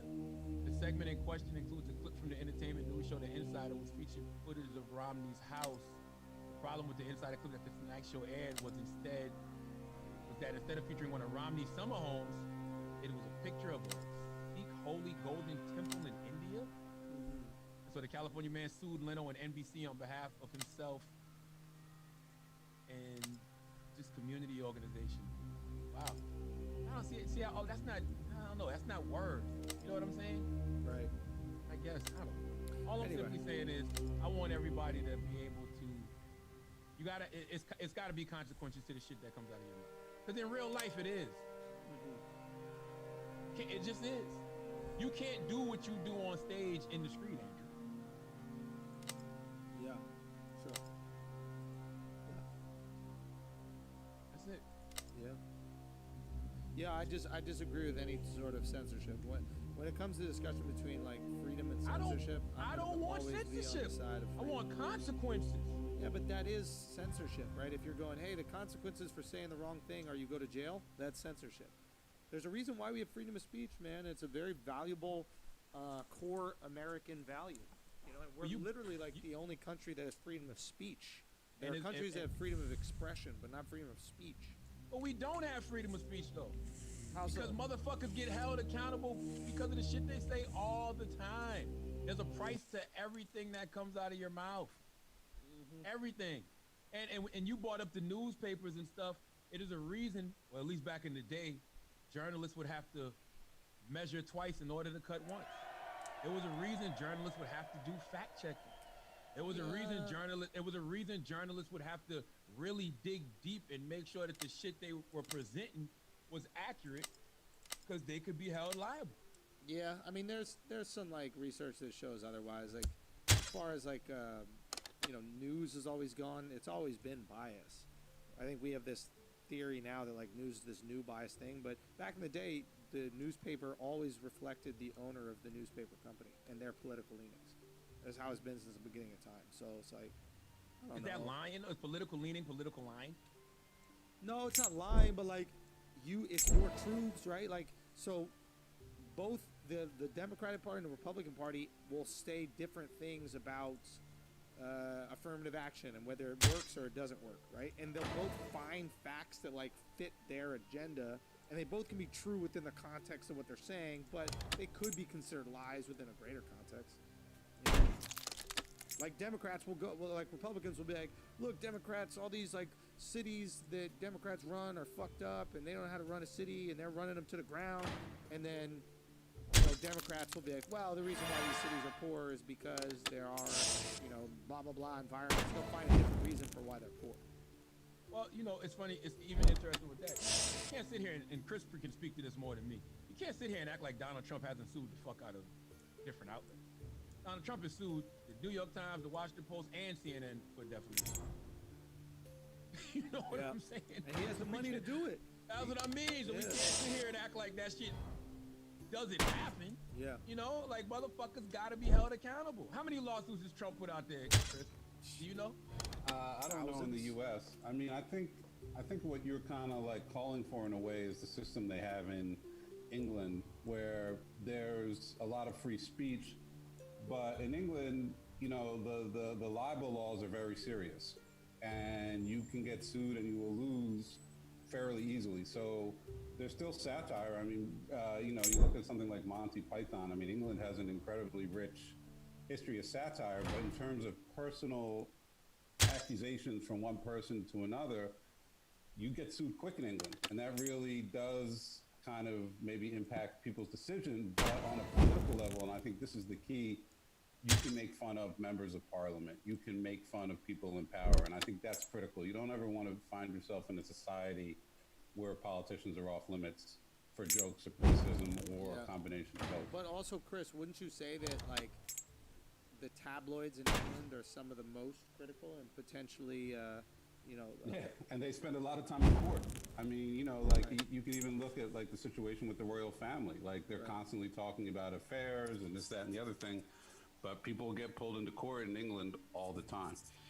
I think another thing that happens there, and I'm not entirely certain, but this is what like limits the amount of like litigation, is if you lose, you have to you pay the fees. Yeah. fees of the other person.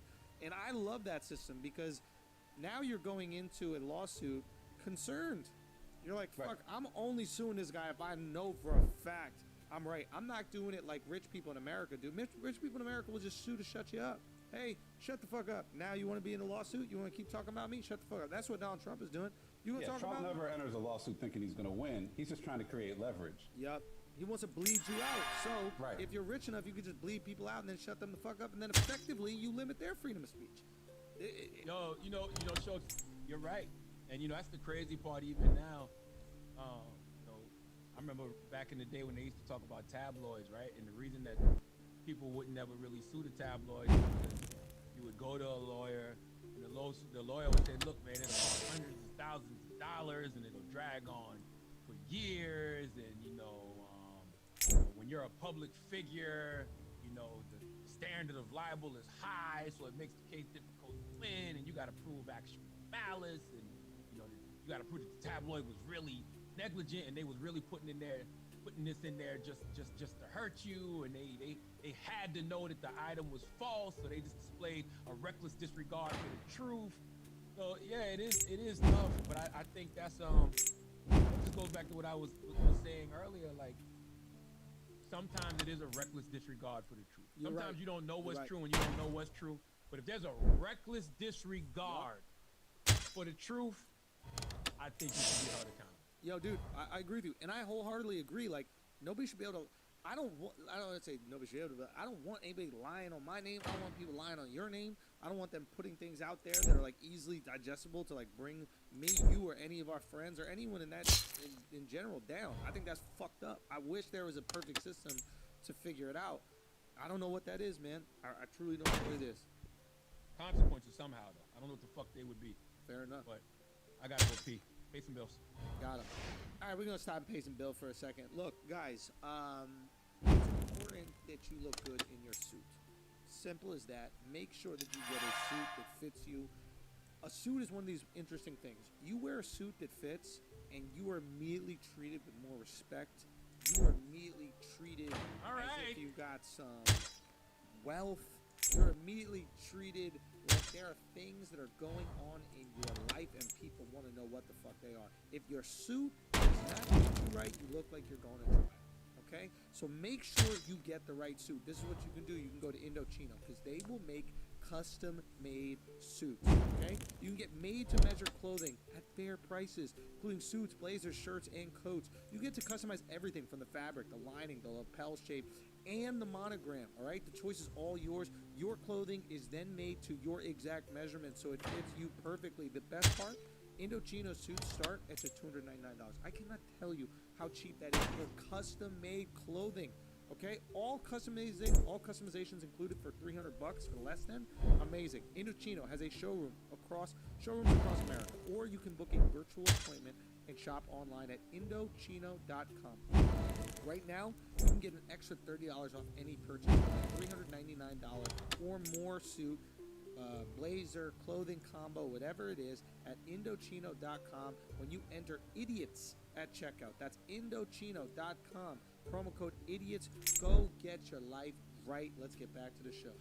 Things you won't care about next week. Talk to Have me. you been watching the goddamn NBA playoffs? I see, dude. I honestly, I started watching. I was not interested in the bubble at all. I was bored by it. I think the stakes weren't high enough. And the second we got into playoffs, I've been watching it. The game is good. I'm enjoying it. This Dame Lillard run is wild. I'm excited. I'm all in. Charles Barkley said the Trailblazers are going to sweep the Lakers. I'm gonna tell you why that's, and I love somebody like Charles Barkley saying that, because Charles Barkley's been around basketball for a long time. I don't think a team with LeBron James and Anthony Davis will ever get swept. Right. Not swept. They might. Yeah. They can lose a series, but swept. I don't think they didn't dig deep enough to why he thinks they're going to get swept. Unless I missed that part. Yeah. A sweep? Yeah. Maybe it's just because Dame Lillard is just playing out of his mind. He's just unstoppable right now. Because, goddamn, that old white man probably goes to Athens as soon as he has time. Skip Bayless. Yeah. Put that fucking battery in his back. Ah. You know what I'm saying? Yo, listen, we can't sit here and act like that shit don't motivate certain people. Yeah. Like, I wouldn't know what to do if a nigga wasn't talking shit about me. If you got something bad to say about me, now I'm really about to show you something in some flip-flops, motherfucker. Yeah, Watch yeah. this crossover. Yeah. I'm serious. Like, so some people have different motivations. That's why you gotta leave certain people alone. Certain people are really just, like, Dame Lillard's gonna be great regardless, right? Right. He's just naturally great. Boy, when you give him something that motivates him. Yeah. Whoa. Yeah. When you give him something that motivates him, that's what I see right now. I just see Dame playing with a different level of motivation. I didn't see that in Dame's eyes before. He's just a good ass player. Now he like, oh, nah, I got something to play for other than a fucking championship. Do you think that's it, or do you think that Dame has always been putting up big numbers, but he was lost in the shuffle because KD was playing and Kyrie was playing and Steph was playing, and now that those three massive names that were the headliners of the playoffs for the last fucking decade, it feels like, are out of the playoffs. Russell Westbrook is out right now. He's injured. He becomes the star of the bubble because he's the only one doing the most fantastic things in the bubble. I mean, we hear TJ Warren's name too. Maybe it's these superstars that NBA usually marketed are no longer in the spotlight, so they have to put the spotlight on someone, and it's Dame doing the exact same shit he's always been doing. I think that's an amazing point. I think it's a combination of the two. I would even say that what you said is probably 70% of it. You know what I mean? If I had to break it down percentage-wise, I would say 30% motivation, 70% nah. Dame Lillard is a beast. He's been a fucking beast. Anybody that watches basketball has been saying shit like, yo, Dame is better than Kyrie, or Dame is better. I think Akash said that. Yes, he before. did. Like, Dame is better than such and such. Like, Dame has been a video game type of superstar. Like, he's been on 99. Right. But yeah, I think it's something to that. And we haven't even really seen him. Have they been out of the first round? I don't know. Yeah. They made the Last finals. year. They made the Western Finals. The Western Conference Finals. Yeah, they did. Who? The Did they? Blazers? No, Yeah. they went out the Blazers second did. round. Let me see. I don't remember. Blazers I remember, went out the second round against the. Yeah, they won the series last year when he hit that shot. He got the first round. They played OKC, and I think the second round they got bounced. Maybe I I'm don't bugging. Yeah, I don't remember them being in the Western Conference. But still, Finals. they got out the first round. They've gotten out of the first round. I thought they made it to the finals, but maybe the second round. I don't think Dame has ever made it past the second round. What did you guys? No, they did. 2019. Yeah. Really? 2019 NBA Western Conference Finals. Trailblazers versus Warriors. Really? Why I don't remember that? Yeah, me neither. Did you guys see what? Did you guys see what Paul Pierce said today? Not what he He said- say. He said that if the Lakers lose in the first round, it proves that LeBron is not a top 5 player of all time. Whoa. Which he maintains. Whoa. Whoa. Whoa. I don't know if that proves that. I don't know. It proves what have we always said about LeBron? That he is questionable in clutch moments. That's all. He's a great player who just don't have that extra, that will to win. But that's I what don't know makes you him call not it, when they used top to call 5. it going in the zone. The killer. The killer instinct. That killer instinct. I mean, that's all that shows me. I mean, you know, if you got a big dick, man, you don't really just. It's hard to like learn strokes.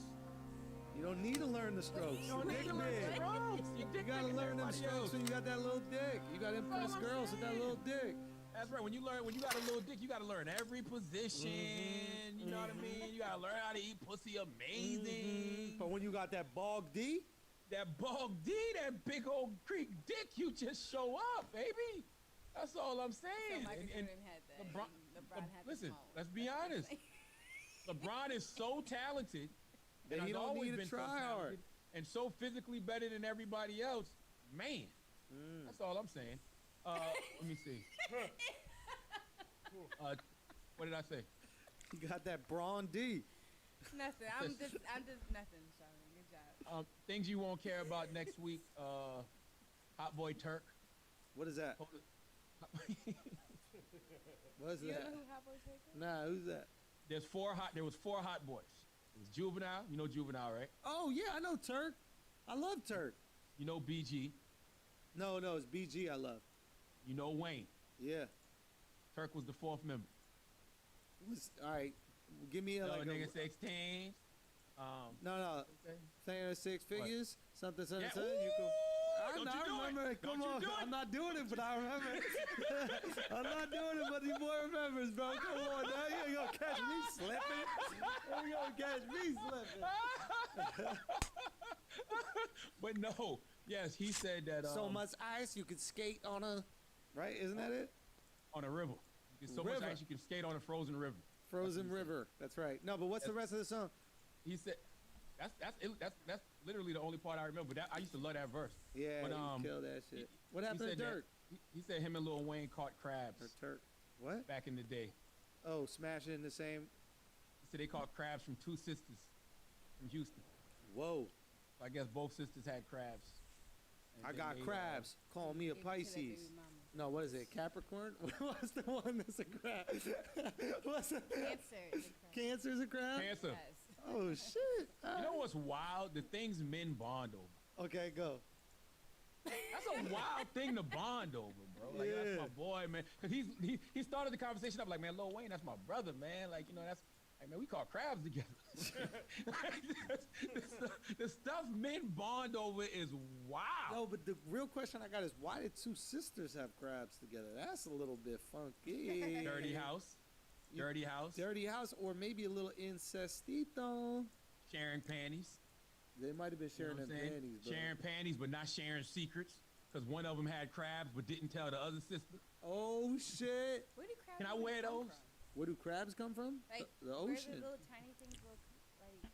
The ocean, literally. And- That's what No. happens when you go to Cancun or some shit like that. You swim in the Cubic ocean. They lice. got crabs in there, and then they get on that.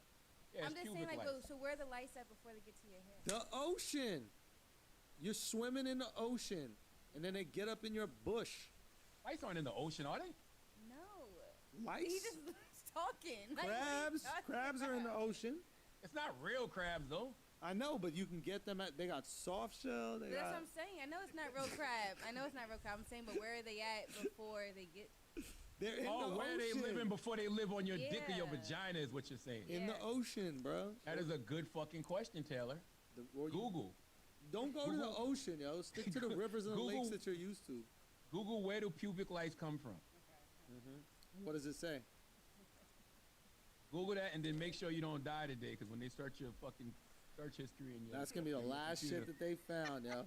What does it say? The hookah spot? Says the most common way to acquire pubic lice is through sexual intercourse, but they're not telling me where it came from. I'm telling you, it's It the says ocean. from sharing clothing, bed linens, and all that, but Or scissoring. the origin from it. You can get them from scissoring It aggressively. says from gorillas roughly 3 million years ago, scientists now report, rather than close Everything comes from monkeys. Monkeys are tired of being blamed for everything. Yo, it's the easiest thing to blame, ain't it? Ain't it really the easiest thing to blame, bro? We need to start asking what came first, the monkey or the goddamn egg, not the chicken. Like, monkey, why the fuck are monkeys the root source of everything? But they are Humans, the root source of us. Crabs? Like, what the fuck, man? AIDS? Didn't they start AIDS too?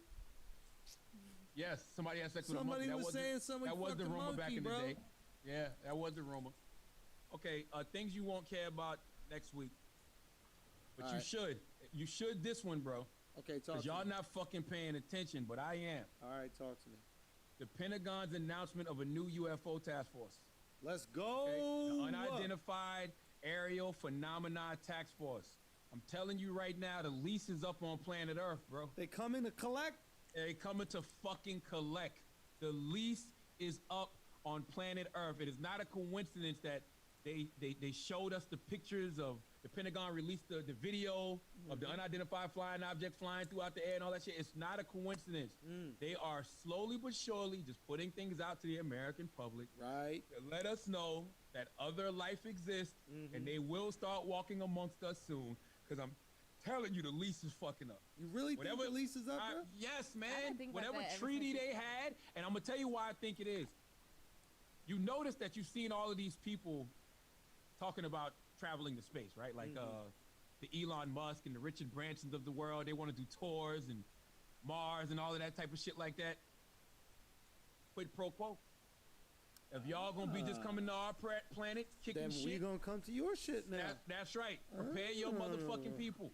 Prepare your people for what's to come. 'Cause we coming. Interesting. I really, truly believe that, Joe. Why else would they have a UFO task force all of a sudden? Interesting. And also, why else would they be giving Elon Musk all this money to go to Mars? People really out of here, huh? Bro, and I was watching, cause my daughter, my 5-year-old, super into space, says she wants to be an astronaut, all of that stuff, right? Like into NASA and all that. I'm watching YouTube videos with her the other day. Call me stupid if y'all knew this already. I didn't know that it was 5 dwarf planets in our solar system. I don't even know what a I'm gonna say dwarf exactly what planet is a dwarf bro. planet. Did that girl suck it off? It used to be 9 planets, right? I know It the used to be- Pluto's not a planet no more. Pluto's a dwarf planet, but it's 4 other dwarf planets. One of them isn't even shaped like a sphere. One of them is like a elongated, like fucking tube. It almost looks like the eggplant emoji. Interesting. And they all got names and everything. I didn't know that. I was sitting there intrigued. Yeah, you know, it's one of those things where you're sitting there and your daughter's like, watch this with me. And she is always looking at me to make sure I'm staying awake watching. Yeah. And when that part came out, I was like, oh shit. Chris, did you know that? Yeah, I mean, there's actually a video. I'm just looking for it right now that takes you on a visual tour of our solar system, and it'll blow your mind. I mean, there's so many planets, and when you talk about other systems, I mean, there are hundreds of millions of other systems out there. Forget about planets, systems. Yes. Here's the thing America needs to understand. Because we're so fucking arrogant. We don't know what the fuck is going on up there. Like, we have no idea what the fuck is going on in outer space. We can sit here and lie to ourselves and tell ourselves, yeah, it's this many planets and that. We have no fucking idea, bro. It's impossible that there's not something out there. Come on. It's impossible. Come on, man. We're talking about hundreds of millions of Come on, man. planets, not Come on, 50, not 60, hundreds of man. millions. Charlamagne, you know a lot of people that don't believe that though. Like, do you know a lot of people Because that? that's arrogance. No, I'm saying you that's just- actually know a lot of people that. Because I feel like I know a lot of people that believe in aliens. You know, actually, a lot of people that don't believe in aliens. Yeah, that's a good point. Do you know anybody who doesn't believe in aliens? Yeah. A lot of people who don't believe that it's other life out there. Who? I'm about to say, who are these? There's plenty of people. The same motherfuckers that But probably what's believe the the earth is reason? flat. I'm I saying, don't like, know. but what's the reason for them not believing that? Like, how do they expect them to get here? Probably fear. It's very think hard there's- to think. It's very hard to think that it may be something out there that you don't know. Human Well, beings. It's also religious, right? It's like I think that most of like the Abrahamic religions have looked at Earth as the center of the universe, and that we are the only image of God. And if aliens are out there in galaxies far, far away, we got to start looking at this book and be like, what else might be a little off? But, I mean, Fuck, the I'm Bible tired. talks about the wheel in the sky. The Bible talks about angels that came from heaven.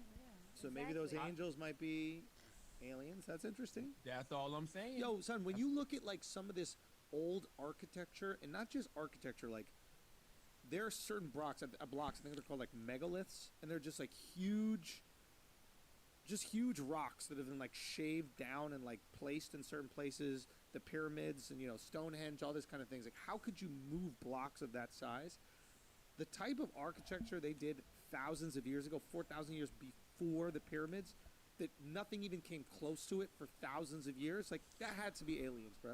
That is not even a question in my mind whether that was aliens or humans are advancing at different rates throughout history. Like, we could advance and then die off, and then advance again, and then die off again. Yeah, for all we know, we might be the wackest version of humans ever. That's the thing, bro. You know what I'm saying? Yeah. Like, for real. We might have been a super godlike species back in the day. Yeah, just and I would think we would kind of have to be to live around dinosaurs, right? If we did live around them. I mean, there's no skeletons that are old enough to show that we have. Shit, because you don't check the skeletons, check the goddamn dinosaur stomachs. What did the dinosaur shit look like? Was there a hand or a foot in that motherfucker? Like, I don't think I don't be checking the wrong things. Yo, that's a good point. Like, why is it that you don't see bones inside the dinosaur? Yeah, because they ate other dinosaurs. They ate other dinosaurs that got bones. Years of decay, though, right? But why don't their bones decay? Yeah.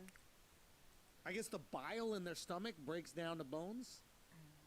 Why don't dinosaur bones decay? Well, their bones don't, but the bones in their stomach must decay from like some sort of bile. My sister believes that she doesn't think that the dinosaurs were as big as they say they were. Well, what do you mean? I don't know. She just That's the part that's not believable. That's what she thinks. I don't know. So she believes there's a T-Rex, but she's like, nah, it was probably like 10 feet, not 100. But I believe with the T-Rex, I don't think that it was how it was either, though. Because think about it. Why do they have those little tiny ass arms? Because it's a bird. What are they using those arms for? They have feathers. All of them have feathers. They aren't like lizards. They're all birds. All those dinosaurs are birds. I've heard that. But obviously the feathers aren't going to stay around for 65 million years. The bones might, but not the feathers. By the way, Tyrannosaurus Rex. They come in eggs and shit. Say what? They range from 12 to 20 feet. That's like a giraffe. You know what I'm saying? That's not an unbelievable height. They're only 20 feet tall? 12 to 20 feet. Height of a T-Rex, 12 to 20 feet. Come on, That's bro. all. You could get away from that shit. That shit is all head. Come on, Zach. You don't think you could get away from a T-Rex, bro? I don't know. When you said all head, I went back to that goddamn story y'all told me about that woman in that room with them 7 basketball players. I was like, as soon as you said that, I do not know why. My mind went right back to that story. What you looking at over there, Al? Oh, no, yeah. So, but they were 40 feet long, though. They were 40 feet long. Yeah. What's that mean? Because they got the tail. Yeah, from the tail to the She head. said girth. Yo, you know what I'm about to ask next? How they fuck? Google T-Rex penis right now. Zach, it's Google true. I gotta see what the fuck. You don't never hear about the T-Rex's penis. All you hear about is the tail and But the I fact that they ate meat. I always thought about that with kangaroos. Like, their arms are so short. How do they hold the animal while they fuck it? You know what I mean? Like, if your arms are like this, you can't hit it from the back. How you hold it while you're fucking? Why we ain't never seen a kangaroo's penis? I don't know. wait, that's a chicken thing? Let me see. Hold on, Taylor. Let me see what you're looking at. Taylor, give me the goddamn computer. Let me see what the fuck you looking at over here. Oh shit. Is that a chicken dick? Nah, get out of here. That's not chicken dick. Oh wow, there's one version of them having sex, but this one looks like it doesn't have a tail. Chickens don't have dicks. I mean, they gotta have something. Oh, if chickens had dicks, we'd have been ate one of them shit. Can I Them ask shit you a would have been question? fried. Go ask your question, Taylor. Is chickens, are they mammals? Yeah. But they lay eggs, though. Oh fuck, that's a great Chickens question. aren't mammals, are they? They're not. No, because they lay eggs. So then what are they? They're not They're reptiles. dinosaurs. No, they're I birds. was having this discussion They're, last night. they're I don't- poultry. They're poultry. They're foul. Yeah, they're foul. Oh, I Foul, thought they're foul. mammals too. They're not mammals, Foul. bro. You no, sure? No, they're not mammals. Don't or act reptiles, like you they're know foul. shit. Remember you took yo when we were on Flagrant 2. Yo, we were on Flagrant 2. All right, well, Al goes like this. Al goes, we're like, so what happens if you just like lay on an egg? No, what is it? What did you say? I don't remember. Al thought the thing that makes a chicken egg turn into a chicken is just heat. Like if you just lay on it, that's what makes it turn into a What? chicken. Not that like it gets inseminated. Wait, what? Wait, hold on. Wait. What? Wait. Al, say what it was. It was What's that funny mean? as What? fuck. What was it, Al? Say what it was. Nah, so like, a chicken has to sit on the egg, and then eventually it grows and then hatches or whatever the case is. So, the funny joke I made was that if you just like continue to heat the egg, but like the chicken's not there, it will eventually turn into the egg. And the reason why we have, Wait, what will eventually turn into it? turn to a bird. But the reason why we have eggs is because we take the egg away Oh, Al said. before No, Al the said. chicken has Al long said enough you time to gotta sit on put. it. Al said you gotta put eggs in the refrigerator because if eggs are in a warm place, Oh, they yeah, turn yeah, into yeah, a there we go. chicken. No. But then, Shit killed me, but bro. then, but That then shit think about. killed me, bro. I think you should bring back inside jokes. Alex said that was a joke. I didn't hear the setup. I can understand why you would laugh. Bro, that shit But I was don't- too funny, bro. He said, Nah, you my have to just buddy, be my there, buddy yeah. goes, who was it? It was Mark or Then what's the Akash. incubator though? Then. Now, Mark or Oshkosh goes, yo, do you have to put eggs in the refrigerator? And then Al goes, hell yeah, you do. We go, why not? Because if you just left them on the counter, them shits would turn into chickens. Really? And then we go, what the fuck? He goes, why the fuck do you know that? He goes, trust me, I know about chicken. Wow. That shit was good, bro. That's a good joke. Why would you know about chicken? Yeah, let's bring back inside jokes, right? Because then you can So just confused maybe it's the right structure. now. I get Yo, why I Charlotte get the hate him, punchline. bro. Charlotte don't know nothing anymore, right? He don't know what hoes are. He don't know what jokes are. He don't know nothing. Oh no! Nah. I don't know. But see, because it's a difference between funny and a joke. Is it funny? Yes, but Alex said the joke I made. I meant I was trying to be funny. Yeah, okay. There you go. Words matter. That's all I'm saying. Words matter. It could be a joke still too. You could say a joke, something that's not true, and if you're By the saying way- it as if it's true. I would say that's a joke too. After I let some stupid shit like that come out of my mouth, and everybody laughed. I'm like, oh guys, I'm just joking. Okay. All right. Okay, let's do some Ask an Idiot, Taylor. Yeah. Get the fuck out of here. What we got? Wait, before you didn't want to talk about the UPS stuff at all? What UPS stuff? Like Trump trying The to USPS. or USPS, yeah. That shit is just fucked up. Like that shit is Come on, y'all. Y'all don't know anything about it. Let's just admit, none of us know anything about it. what's there not to know? I looked up this shit. This shit is so fucking difficult. I was reading this whole breakdown. The problems of the USPS have not started in the last fucking 3 months. This has been going on for the last like 5 years, 10 years even. There's a lot of different things going on, and it's just like, if we're gonna give an honest, if we just gonna fuck around and be brilliant idiots about it, let's do it. But let's not act like we actually know what's going on. I think I know what's going on. What do you mean? Like if Alright, Donald Trump verbatim said, mail-in voting doesn't work out well for Republicans, and that's why I'm not giving them the motherfucking money to get back on their feet unless they get rid of mail-in voting. Now, do they need money to get back on their feet?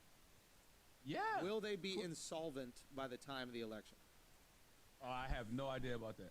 So what I've read is that they were going to be insolvent by the time of the election, but because of Corona, there's way more packages being sent, so they're actually good into the new year. So the idea that they're just going to shut down is not actually true. Now, if Trump is doing anything to interfere with the election in any way, shape, or form, that's fucked up. And he can't not fund something because it doesn't, because it potentially helps him. I think that's fucked up. I mean, even saying that is stupid. That being said, the problems with the USPS have existed for fucking years. This is a business that is not functioning. This business is not profitable. So if we want to get into all those ways of like how to make it profitable or what we can do or can't do, like that's a way longer discussion. What the fuck? Hold on. I think you're missing the part where Donald Trump said blatantly Republicans should fight very hard when it comes to statewide mail-in voting. Democrats are clamoring for it. Tremendous potential for voter fraud, and for whatever reason, doesn't work out well for Republicans. Well, I don't think there's anything that's that unreasonable about trying to stop voter fraud. My curiosity about that is, why is it only voter fraud towards Republicans? Why can't Republicans do the exact same thing the Democrats would hypothetically do? If he's alleging the Democrats are going to try to steal the election through voter fraud with, mail-in ballots, well, then Republicans can also try to steal the election through voter fraud through mail-in ballots. It's not only one group can do it; they could both do it, right? Maybe, but for whatever reason, Trump doesn't want it, and I think it says a lot when all you have to do is give money to a service that, forget the voting, that benefits hundreds of millions of people throughout the country. Motherfuckers can't get their medicine. Motherfuckers ain't getting their checks on time. The country is already fucked up because of coronavirus and the pandemic. So why would you shut off a service that so many of your people use, especially in those rural areas down south? But that's the thing, it's not shut off. That's the thing what happens with but motherfuckers is taking weeks and weeks to get their fucking medication just because they don't have the resources to get it to them in a timely manner. You think it's because of the resources? Yes, 100%. I mean, listen, it's no coincidence that motherfuckers just in the past month and a half, 2 months, haven't been getting packages. And that started before the choice to not defund, right? That started when they were doing the reorganization with this guy DeJoy, who's the new postmaster general, right? And the policy was, hey, if the package misses the shipping date, it misses the shipping date, and that's what this costs. That's what needs to be done in order for us to be more efficient, or whatever the fuck it is. I know Donald Trump started shifting the blame for the U.S. Postal Service funding problems to Democrats, and he hasn't acknowledged his administration's efforts to undermine the USPS. And that shit started 3 months ago, or 3 months before election day. When the fuck? Where we at now? We 2 months till election time? Mm-hmm. So let's say a month ago. Yeah. I mean, I know these issues with the USPS have existed for a long time.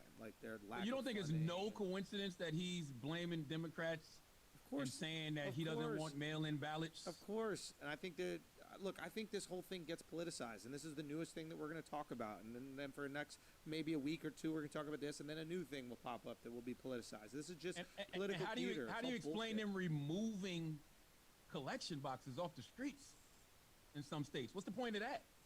To limit the amount of pickup, because they don't have the reason to go pick up these places in the same, I don't know. So why'd they stop it so fast then? But they just announced Sunday that they're going to stop the removing of the collection boxes because of recent customer concerns. Because of recent customer concerns, that's why they stopped it. So, but if it's a problem, if it's really a problem, right, then you take the boxes away and you say, no, we have to do this for the greater good of the post office. But if you can just stop that problem because people have concerns, why y'all taking the collection boxes away? Because we all know the reason they're taking well, what is the reason why they're taking them away? I think they're taking the boxes away because this is blatant voter suppression right in your fucking face. So Trump is trying to suppress the vote, and then Trump is also claiming that Democrats are trying to inflate the vote, potentially illegally, right? He says he thinks that I was looking at I don't know if it was CNN or MSNBC, and they showed the statistics, and percentage-wise, for whatever reason, mail-in voting always benefits Democrats. But in person always benefits Republicans. Right. I don't know why that is, but that's what the studies show, and I don't remember the exact numbers, but it's far and away. It was 60% to 20%, 30%. Mail-in ballots benefit Democrats. In person benefits Republicans.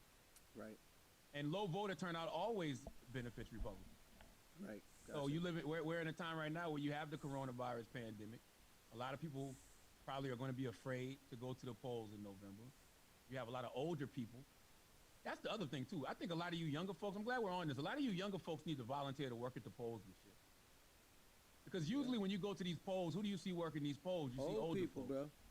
I think this is the year that a lot of younger folks should really get involved and saying, you know what, I want to work the polls. Let grandma and granddaddy stay home. Let your old mom and your old mom stay home, and you go out and work the polls this year. Because I don't think this is a coincidence. I would love to just say, yeah, I'm not saying it's coincidence. I Okay. 100% believe that it is being like politicized, and I think Trump. Again, this is me thinking. I don't fucking know. If he thinks that what is it called, mail-in voting, puts him at a disadvantage, he's going to do everything to push back against it. I mean, believe. listen, it's his fault because he admitted in that Fox News interview Right. that he opposes at least part of the proposed emergency funding infusion for the post office because he believes the uptick in mail-in ballots Could during the affect him. pandemic will favor Democrats. Absolutely, and I That's guess, voter suppression. 100%. I agree 100%. I guess what I'm trying to say is, I am not shocked, and I'm against voter suppression in any way, shape, or form. What I'm trying to say is, I am not shocked that a politician is going to either suppress or allow a potentially harmful thing to their campaign. So, for example, just as Democrats are saying, hey, you can't possibly go to a polling station, it's dangerous, we shouldn't have live polling stations, we should only go home, and in the same breath are also saying, but if you'd like to protest in groups, that's totally fine, go do that, and that doesn't spread corona in any way, shape, or form. They say that in the same breath because they know if they said protesting was bad and could spread the illness, that they would get pushback from their supporters. So But what I'm saying is, Democrats aren't saying not to go to the polls. Democrats are just saying that due to the climate that we're in with coronavirus and the pandemic, if you don't feel comfortable going to the polls, then the mail-in ballot option should be able to happen, and it shouldn't which interfere is with our election. completely reasonable. Completely reasonable. That being said, you haven't heard them criticize the spread of corona through any protests because they know that it would get Yeah, I'm pushback fucking from their tired. supporters.